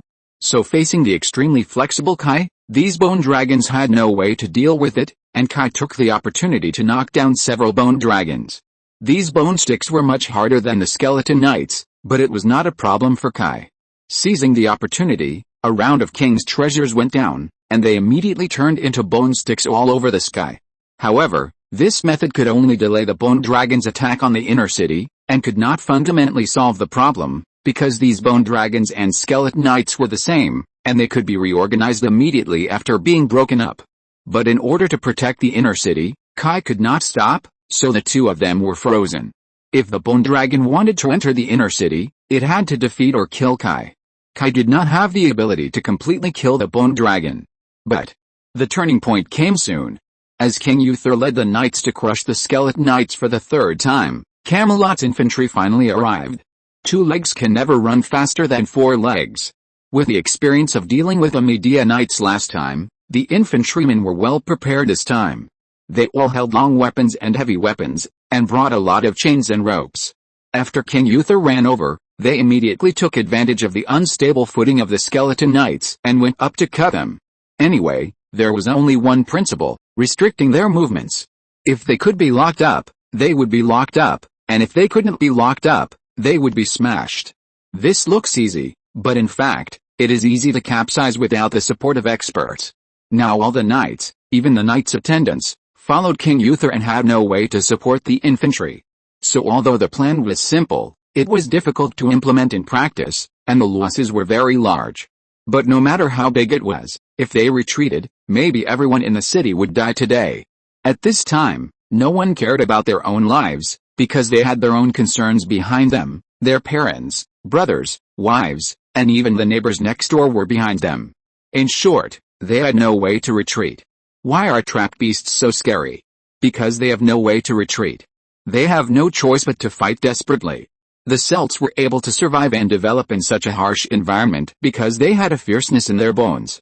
It had come to this point, so they could only fight desperately. So no matter how much the loss was, they continued to rush towards the skeleton knights. Sometimes the human wave tactic is still useful. How many skeleton knights are there? How many people are there in Camelot? Just like you're in charge of the bear, although they are all poor ghosts, they are really desperate and still fight for their lives. Under this desperate impact, let alone the skeleton knights, even the skeleton mages have no good way. You can use spells to repel 1 or 2 people, but what about 10 or 20 people? Anyway, after the infantry entangled the skeleton knights, King Uther simply left them and rushed straight to the dragon blood array. King Uther has been entangled with wizards for so many years, and his understanding of witchcraft may be better than that of ordinary wizards. He understood the first time he stepped onto the battlefield that the dragon blood array was absolutely the top priority. Sure enough, after Sejan noticed the movements of King Uther and his men, he immediately understood their thoughts. Although the ritual was successful, it did not mean that the magic circle had completely lost its function. On the contrary, the importance of the magic circle was not low. At least with a magic circle, the rift could be maintained. The reason why these skeleton knights could not be killed was because of the rift. In a sense, these rifts were the reason why they could not die, because before the rifts were closed, The souls that supported the activities of the skeleton knights still belonged to the space on the other side of the rifts, and their souls did not belong to the present world. As long as this connection was not cut off, it would be very difficult to really kill them. If Sejin really didn't care about this kind of thing before, the rifts would be closed. Anyway, the skeleton knights were immortal to ordinary people. But there was this free Kai, and if the skeleton knights and bone dragons who died in his hands had no rifts, they would really die.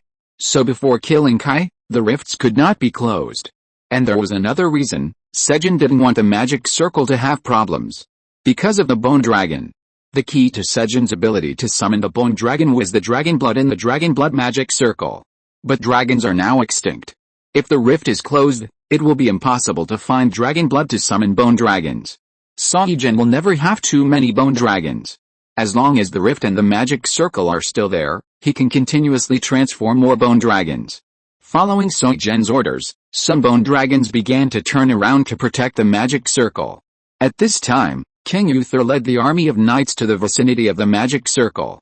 Finally caught up, but there is no call yet. The claw machine is slow to type.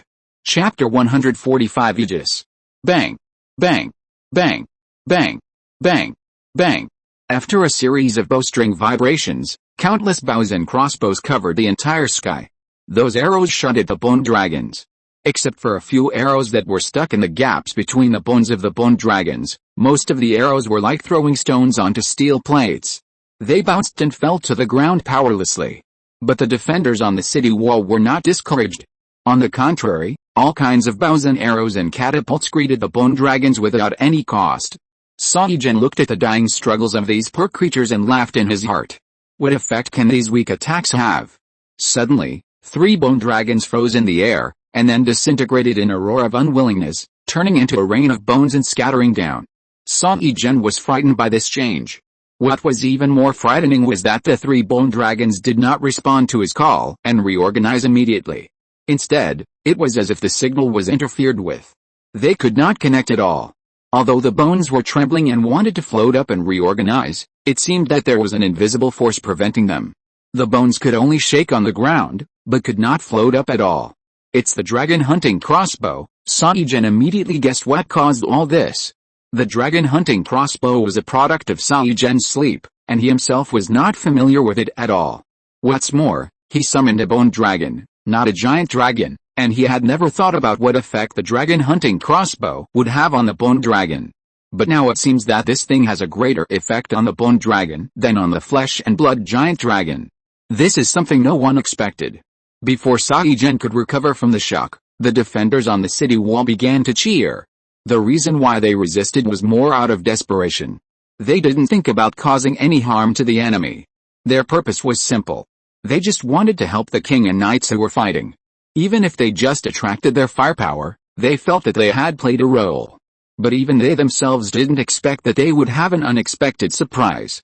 With this unexpected surprise, everyone's spirits were lifted. They were originally just fighting back helplessly out of despair, but they didn't expect to see a chance to kill. Now their enthusiasm was mobilized to the highest point. They felt full of power, and those terrible enemies didn't look terrible anymore. Roar, long live Camelot, long live Camelot, long live Camelot. Crack! A thick lightning bolt suddenly appeared on the city wall, and the cheering crowd immediately suffered heavy losses. It was Sejin. He didn't allow these untouchables to be so complacent in front of him. He had to tell these bugs who is the master. Sejin's majesty could not be desecrated. Just after the lightning passed, before the civilians and defenders on the city wall could recover from their panic, a 10-meter thick pillar of fire sprayed towards the city wall, threatening to burn everything on the wall into ashes. Just as the pillar of fire was about to touch the city wall, a golden figure blocked the pillar of fire. The pillar of fire hit the figure, and was immediately absorbed like water hitting a sponge. Not long after, the flames dissipated, leaving only a golden figure suspended in the air above the city wall. It was Kai, who suddenly appeared and blocked Sejin's attack. Sejin's face was gloomy, and he was obviously unhappy that he was interrupted from teaching those untouchables. However, the two of them had opposite positions, and Kai certainly didn't care whether Sejin was happy or not. So both sides didn't talk nonsense. In order to save his bone dragon, Sejin had to destroy the dragon hunting crossbow on the city wall, and in order to protect Camelot, Kai would never let Sai-Jen succeed. There was no possibility of reconciliation between the two sides, and it was meaningless to talk nonsense at this time, so just do it. Sai-Jen raised his hands, and black smoke condensed in his hands, and finally formed a blade, a weapon that combined a staff and a sharp blade. Few people would use this weapon because it was too flashy. But Sai-Jen was an exception. This guy was very showy. He thought he was the greatest being in the world, so he should be different from others, so his weapon should also be different from others. The pitch-black blade looked extremely rough, but in fact it was extremely insidious and vicious. Anyone who was injured by this blade would be cursed, the sleeping curse. Don't think this curse looks like a joke, but in fact it is one of the most terrible curses in the world. Once hit by this curse, anyone will inevitably fall into deep sleep and will never wake up, unless the caster personally removes the curse or waits for the curse to expire. But no one knows how long this curse can last. Anyway, no one has ever woken up.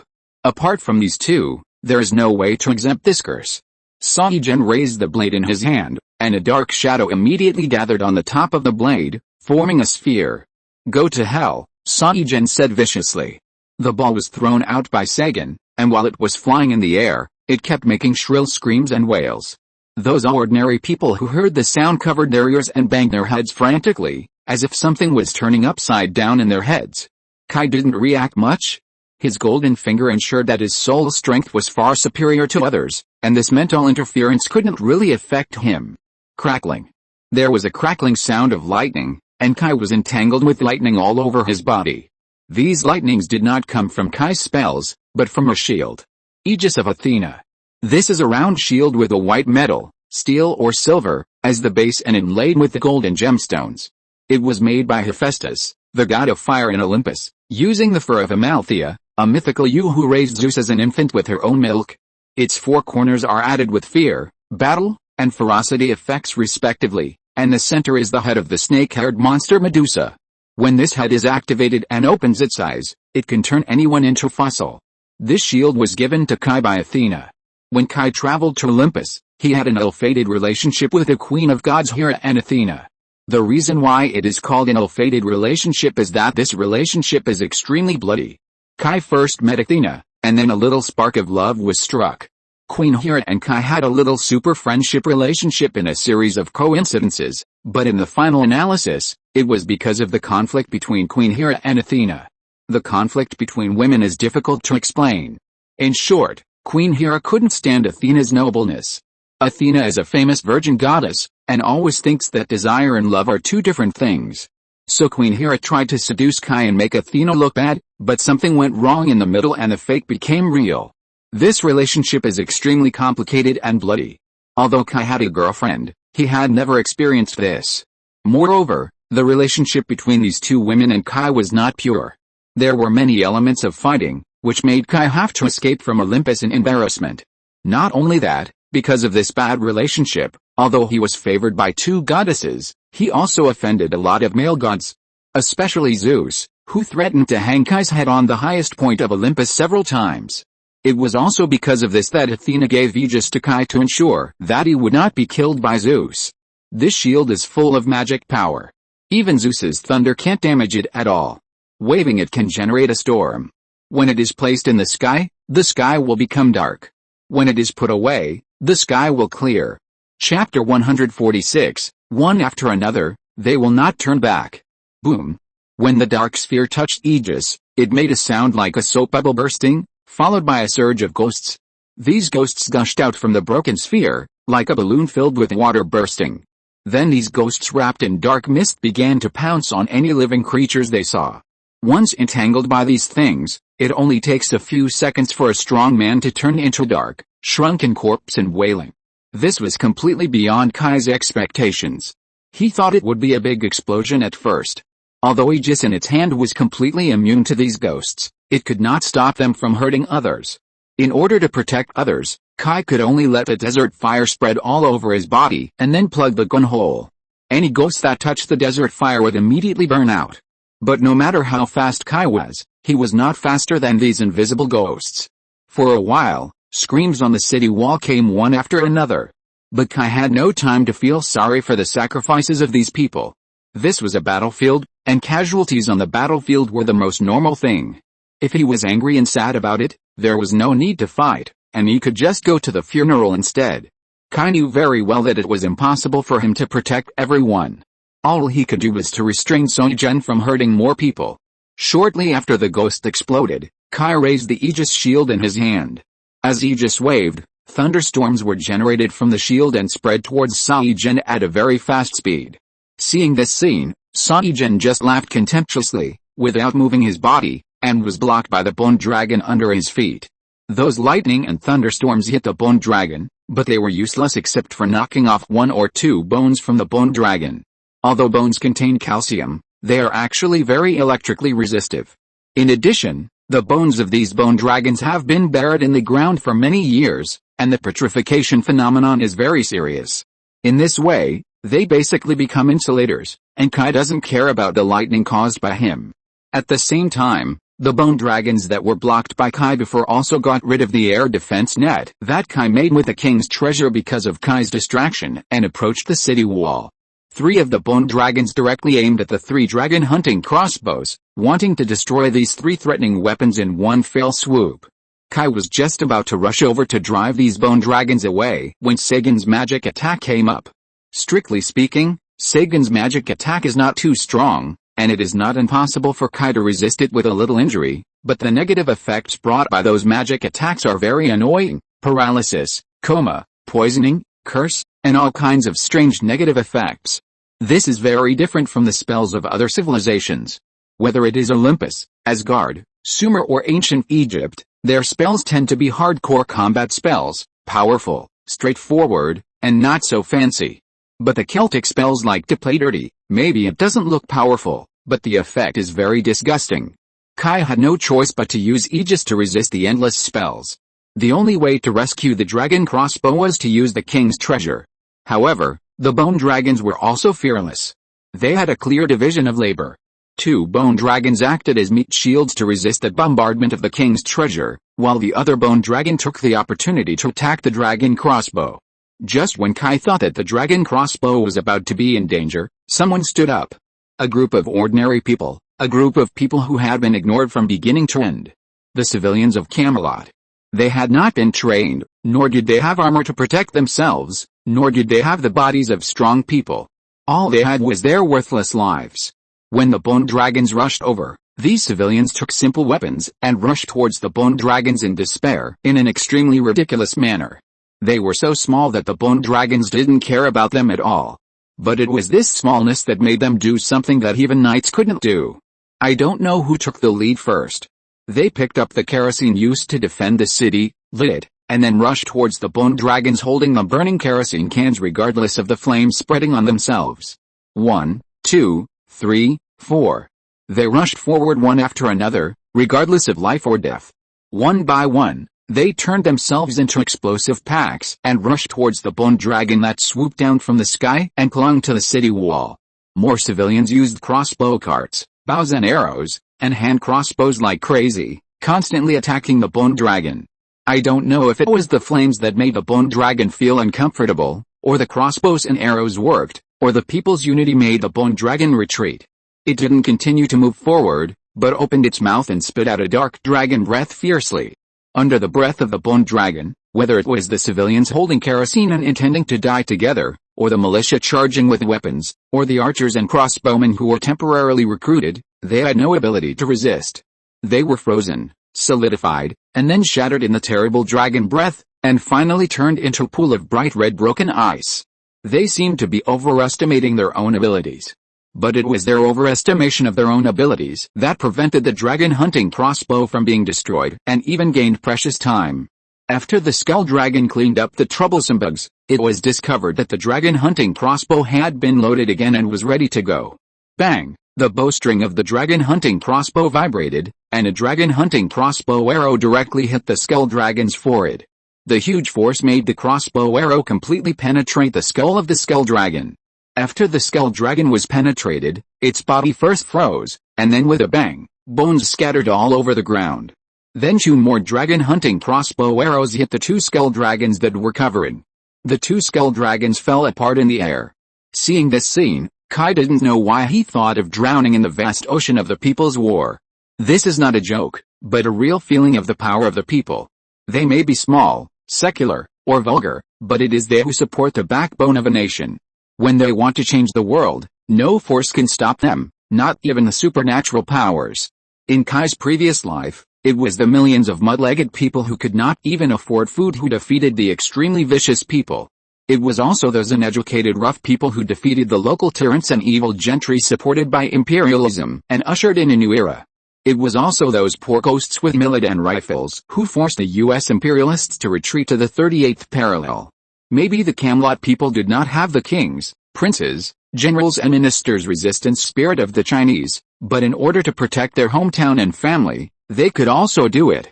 Saigen on the other side did not have as many feelings as Kai, he was only deeply angry. He did not understand why those untouchables who did not even dare to raise their heads in front of him dared to resist him so fiercely. They did not even care about their own lives. So he was only deeply angry. Chapter 147 Body Exchange. But before Saigen could make any move, the thunderous cheers of the knights came from the other side. Saigen immediately turned his head and found that his dragon blood magic circle had been occupied by the knights. The knights, despite the dragon breath and claws of several bone dragons, broke through the heavy obstacles and came to the magic circle with huge losses. The magic circle was scratched by the knights with their weapons. The shadow cracks originally maintained by the magic circle were slowly shrinking and were about to disappear. No. You bunch of scum. Saigen saw that the magic circle he had painstakingly created disappeared just like that, and his anger was imaginable. He could tolerate anything else, and if it was gone, it was gone. But the problem was that it would be a big loss if the bone dragon was gone. There was only one giant dragon, and it just died and became extinct. There would be no more in the future. This meant that the bone dragon was just a one-time deal, and losing one meant one less. But this was not the worst news, and worse news followed immediately. Weren't there 4 bone dragons shot down before? Although they couldn't be reassembled in a short time, in Saigen's perception, they still existed. As long as a period of time passed, they could be reassembled successfully. After all, there was a rift there to support them, which could continuously charge the bone dragons and allow them to recover slowly. But now the rift is gone, and charging is naturally out of the question. So Saigen soon lost contact with the 4 bone dragons. The originally scattered dragon bones suddenly ran out of power and returned to peace. Saigen lost 4 bone dragons, and there was a high probability that he would not be able to find them again. Oh, right. That dragon. Maybe it's not dead yet. Saigen didn't know if he was desperate, but he suddenly remembered Camelot. When he used Camela's blood to form the dragon blood magic circle, Camelot was only a hair's breadth away from death, but he didn't die after all. The dragon is a creature with extremely strong vitality, so Saigen was hoping to see if Camelot was dead. If not, he could collect some dragon blood to support the next dragon blood array. Saigen immediately left Kai behind and rode the bone dragon to the place where Camelot fell. Kai was besieged by the bone dragon and failed to stop Saigen in time. When Kai got rid of the bone dragon and rushed to Saigen's place, Saigen was touching his chin with a look of surprise. It doesn't make sense. How could such a big dragon disappear? It turned out that the place where Camelot fell was now empty. Except for the ruins and bloodstains on the ground that still told what happened before, there was no trace of the dragon Camelot. Although Kai was also very curious about what Camelot's body went, the most important thing for him now was to get rid of Saigen, so he decisively threw Camelot aside. While Saigen was stunned, Kai seized the opportunity to swing the spiral spear in his hand, and the entire spear immediately changed again, this time turning into a spiral staff. Thunder Pillar, a thunder spear as thick as a person instantly shot towards Saigen. Crack. A bone dragon swooped down from the air and blocked between the thunder pillar and Saigen, bearing a huge part of the thunder and lightning. The golden thunder and lightning exploded on the black skeleton of the bone dragon, dispersing into countless lightning bolts, destroying the surrounding ruins even more thoroughly. The skull dragon also let out a mournful cry, and pieces of its bones turned into fragments in the thunder and fell to the ground powerlessly. But fortunately, the bone dragon's magic resistance was very good, and it did not fall apart immediately. It can be seen that the disappearance of the crack had a great impact on the bone dragon. Kai, who saw this scene, also smiled. This is easier to fight. To be honest, Kai was really annoyed with those unkillable skeletons and bone dragons. These guys were too difficult to deal with and could not be killed no matter what. It's different now. Whether it's a bone dragon or a skeleton knight, Kai can kill them if he wants. Saigen also thought of this. It seems that you have understood that the balance of victory and defeat between us has reversed. Facing Kai's ridicule, Saigen said with a dark face, "No, that's just an illusion caused by your shallow wisdom. The balance of victory has always been on my side." Saigen waved the blade in his hand, and two shadows appeared behind Kai. From the shadows, two knights' lances shot out and pierced Kai's back. But this level of attack could not hurt Kai at all. When the two knights' lances were about to hit Kai, Kai's figure turned into a burst of gold powder and disappeared on the spot. When he appeared again, he was already above the two shadows. The two shadows wanted to do something, but as soon as they made a move, two golden ripples hit their faces, and then two treasures shot out, and the two shadows immediately exploded and disappeared. Snap! Kai, who appeared again, snapped his fingers. Nearly 100 weapons of various types poked their heads out from the golden vortex behind him. At a glance, there was almost no end. Half of the sky was occupied by these large and small golden vortices, almost illuminating the dark Camelot. I saw these weapons adjusted their angles together, and the next second they were all mercilessly shot towards the direction of Saigen in the sky. Weapons continued to appear in the golden vortex, and then the next round of firing began. The sky and the ground were filled with continuous weapons. The scene was extremely magnificent and shocking. Saigen himself had never been attacked by such a nearly saturated attack, and for a while he was a little overwhelmed. After all, he was still a mage. If he was hit by these things, he might die at any time, so he could only let all the bone dragons protect himself.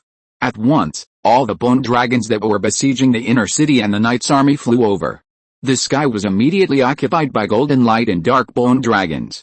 The bone dragons used their breath and claws to continuously resist and intercept the king's treasures, creating opportunities for Saigen himself to cast spells.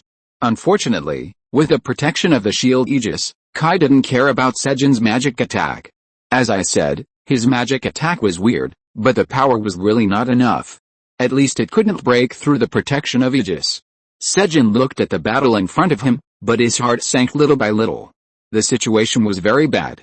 Without the support of the rift, his undead army didn't have much advantage over Kai, and he had to find a way to reverse the situation. Saigen kept reflecting on his strengths and weaknesses, hoping to find an opportunity to turn defeat into victory. Not to mention, Saigen immediately found an advantage that he had overlooked. He is immortal. His soul transcends life and death. As long as conditions permit, he can find a new body to be reborn. In other words, most of Kai's attacks are not as terrible as he imagined. For him, the soul is the body, and the external body is just a body, which can be replaced at any time. It's just that he has only been awake for a few days, and he has no time to adapt to his new state. Thinking of this, Saigen immediately looked at Kai with a covetous look. What better choice is there than Kai's body? So powerful, so young, and more importantly, the spells and artifacts that Kai cast were extremely attractive to Sage.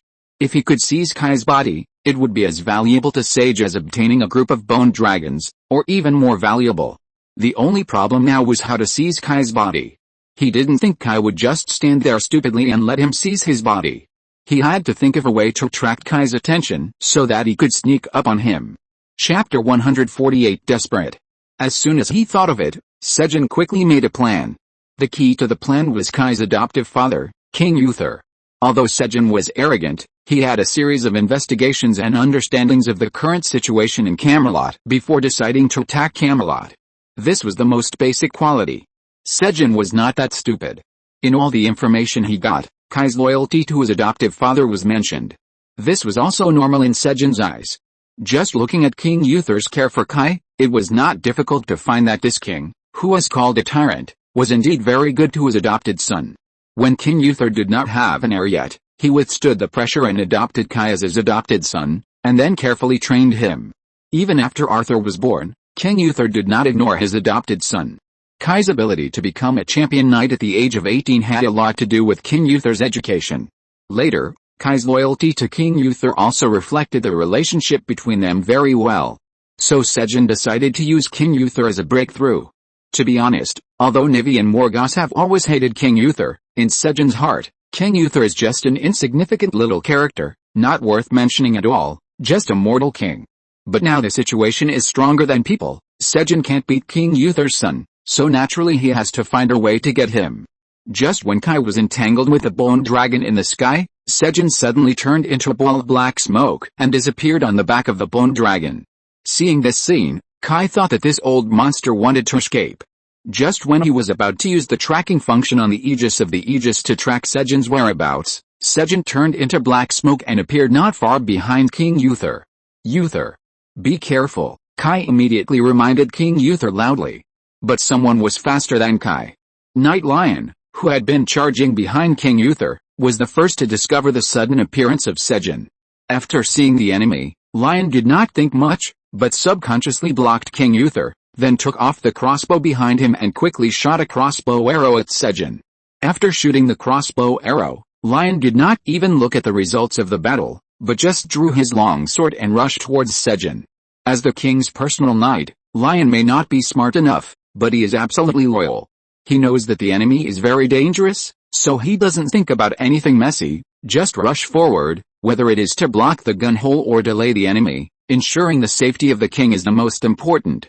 Lion's actions cannot be said to be completely useless, but the use is not as great as imagined. Who is Sejan? That is a purebred old cannon, the kind that has been aged for thousands of years. What has he not seen?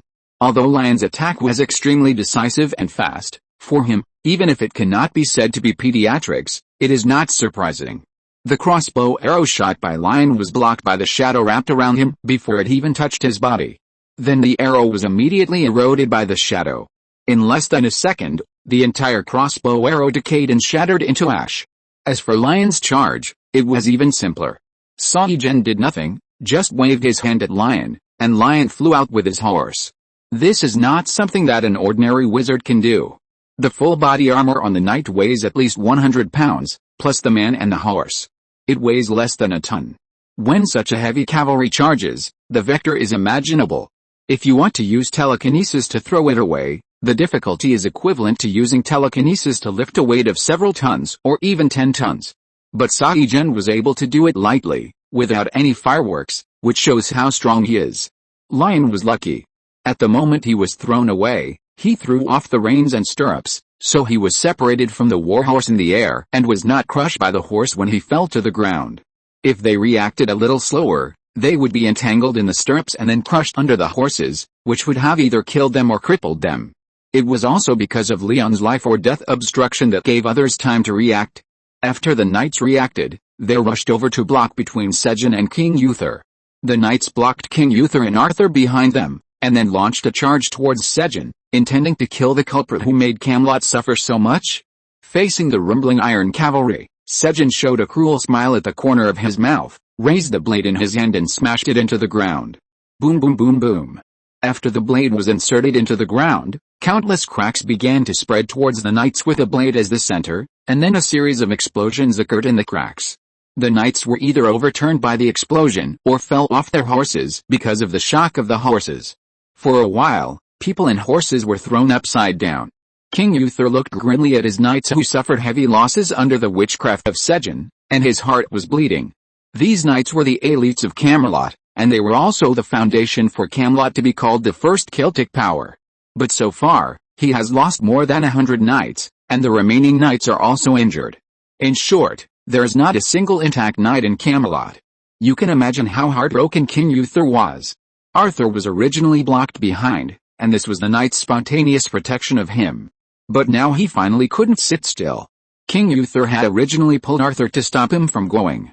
He was so virtuous, and he let his own son rush? Send food? King Uther knew very well that he could die, but Arthur must not be in trouble. Because the kingdom needs a young king to lead them out of trouble, and he, a corrupt king, will die. But is Arthur the kind of obedient and good boy? No. The men of the Pendragon family are the kind of people who will not turn back until they hit the south wall. Arthur shook off King Uther's hand, and used the spurs on his feet to make the warhorse accelerate madly and rush towards Sejan. But Sejan ignored Arthur. When Arthur's spear pierced Sejan, Sejan's figure turned into a ball of mist and disappeared. Seeing this, Arthur immediately realized that it was not good, it was an illusion. Sure enough, When Arthur turned his head to look at his father, Sejin had already appeared beside King Uther. Sejin held one hand in the air, and gently waved the other hand. The warhorse that King Uther was sitting on was thrown out of thin air like a ball, and King Uther was suspended in the air, holding his neck tightly with both hands, as if someone was pinching his neck and lifting him up. In fact, it was almost the same. Sejin used his telekinesis to pinch King Uther's neck. In short, King Uther's life has fallen into Sejin's hands. With just a light handshake, King Uther's neck can be broken. No, Arthur saw this scene, and while shouting, he turned his horse's head and rushed towards Sejin, wanting to save his father. Also in the air far away, Kai's eyes were wide open. Damn it, the surrounding bone dragon seemed to have received some orders and began to rush towards Kai desperately, not allowing Kai to rescue. At this point, Kai had no choice. He couldn't watch King Uther, who had raised him, being killed by Sejin, so he could only fight to the death. Holy spear, liberate! Kai looked down at the bone dragon surrounding him, his tone resolute and cold. Following Kai's order, the holy spear, which had originally turned into a spiral staff, turned back to its original knight's spear form with a whoosh. The golden light gushed out of the holy spear in his hand, tearing through the darkness in an instant, and covering the entire sky in the blink of an eye. The darkness was forced back step by the light, and the bone dragon seemed to be stimulated by something. They turned around and looked directly at the light, wanting to get away. But due to Sejin's order, these bone dragons could not evacuate and could only float in place. Chapter 149 Breaking the Darkness. Kai's figure was completely enveloped by the light, and only a high-pitched voice could be heard from it. The light that blooms at the end can tear the sky apart, and shines in the spear of the end, Rungaminiad. The light, like a golden ocean, surged in the sky, and finally formed a spiral of light that bloomed with brilliant light. The brilliant light column, like a pillar supporting the world, suddenly fell like a falling star as soon as he finished speaking. The light that could almost shake people's souls swallowed up those evil and blasphemous bone dragons. There was no explosion or wailing. All the bone dragons were silently turned into dust in the light. The black mist and ice armor that originally entangled the bone dragons were like snowflakes touching the flames. They were evaporated in an instant and disappeared without a trace in the blink of an eye. The skeleton knights were even worse. They were far away at first, but after the light burst, they were like being hit by the shock wave of a nuclear bomb. With a bang, they fell apart, and then turned into ashes in waves of light. Others put their hands up to cover their faces until the light returned to normal. At this moment, the darkness that had been shrouding Camelot began to crack like a cooked eggshell. Crack, crack. After a burst of cracking sounds, the endless darkness shattered and fell off like glass, and finally disappeared. The world seemed to be revolutionized by this golden light. The rising sun cast its light and heat from afar, and the darkness passed. Kai was also in a bad situation. As mentioned before, the power of the Holy Lance was too strong, so it was very burdensome for Kai to activate it. Previously, he had already drained Kai's mental power by using 1/3 of the power. Now Kai directly used half of the power.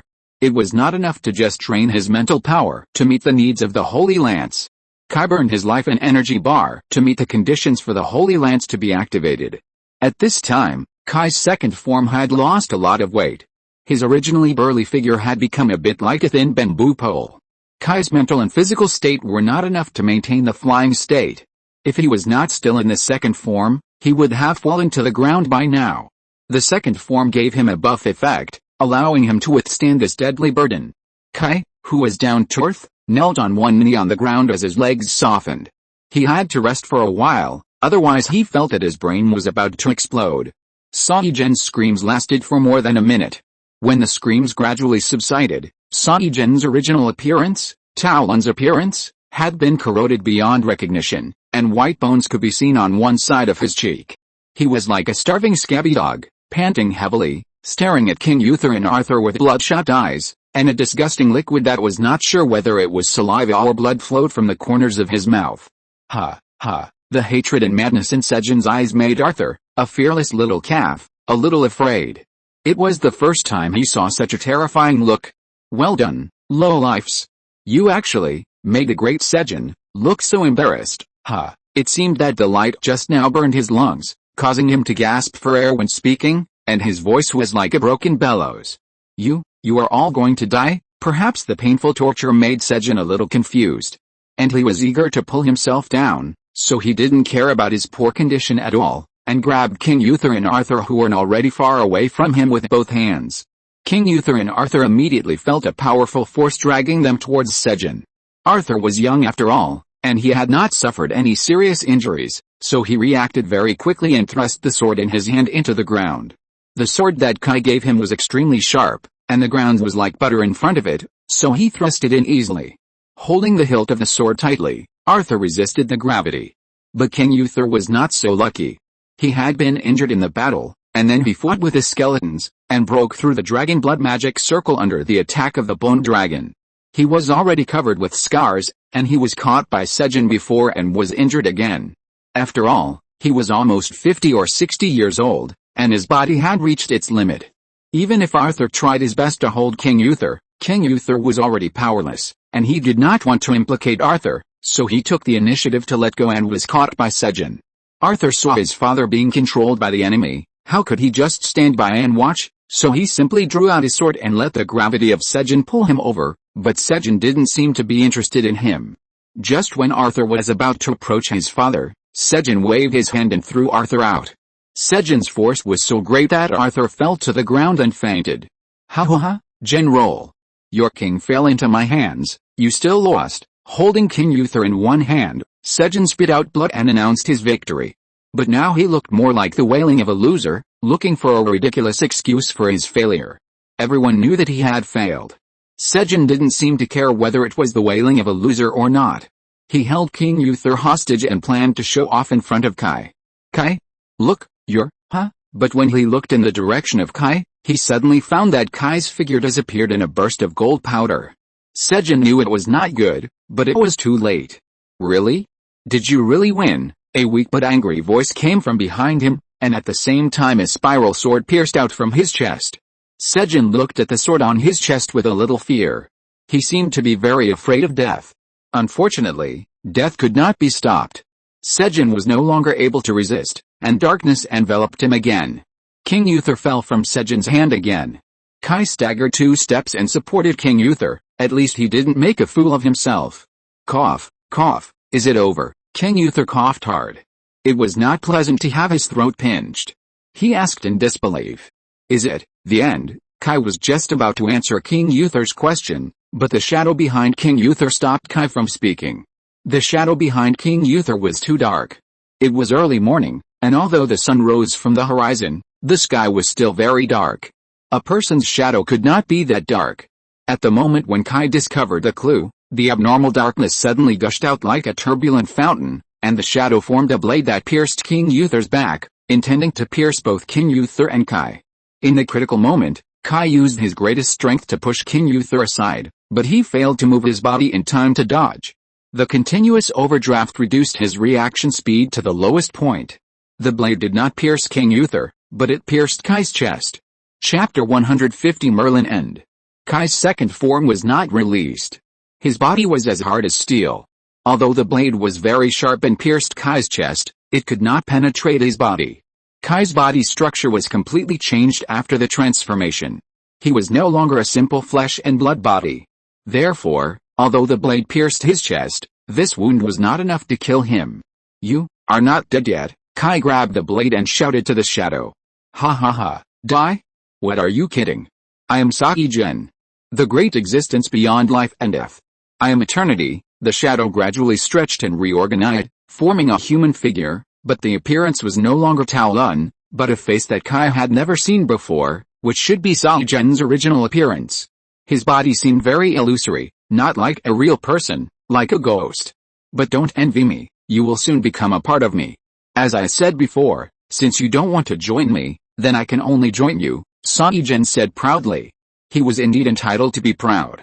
For an enemy like Kai, whom he had not been able to defeat on the front battlefield, he fell under his little trick. How could he not be proud? Moreover, Kai's body made him extremely coveted. Kai naturally could not give up his body. He raised the long sword in his hand and stabbed it fiercely.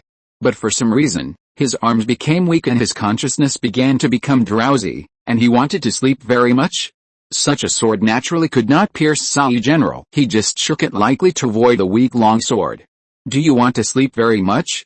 Feeling weak all over and blurred consciousness, what did you do to me? Kai felt as if his eyelids weighed 1,000 pounds. He wanted to open his eyes, but the exhaustion that swept over made his eyelids gradually close.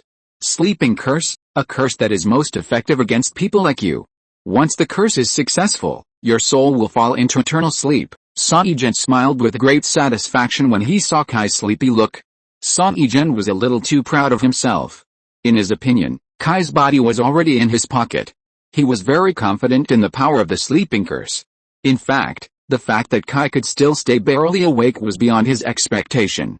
Ordinary people, even wizards, would fall asleep within a few seconds if hit by this curse, but Kai persisted until now. Are you proud? Why not? Saigen said with a victorious attitude. All this is arranged by fate. It is fate that allowed me to see the light of day again, and it is also fate that allowed me to defeat you. Fate? Are you kidding? How can such a thing exist? Kai felt that Saigen was insulting him. He wanted to make him discouraged and give up resistance. Haha, do you think I'm lying? Haha, I can tell you very honestly that I'm not lying. Everything is arranged by fate. You want to change your destiny, which will definitely bring backlash from fate. You are strong, very strong, you are stronger than I was in my prime, but it's useless.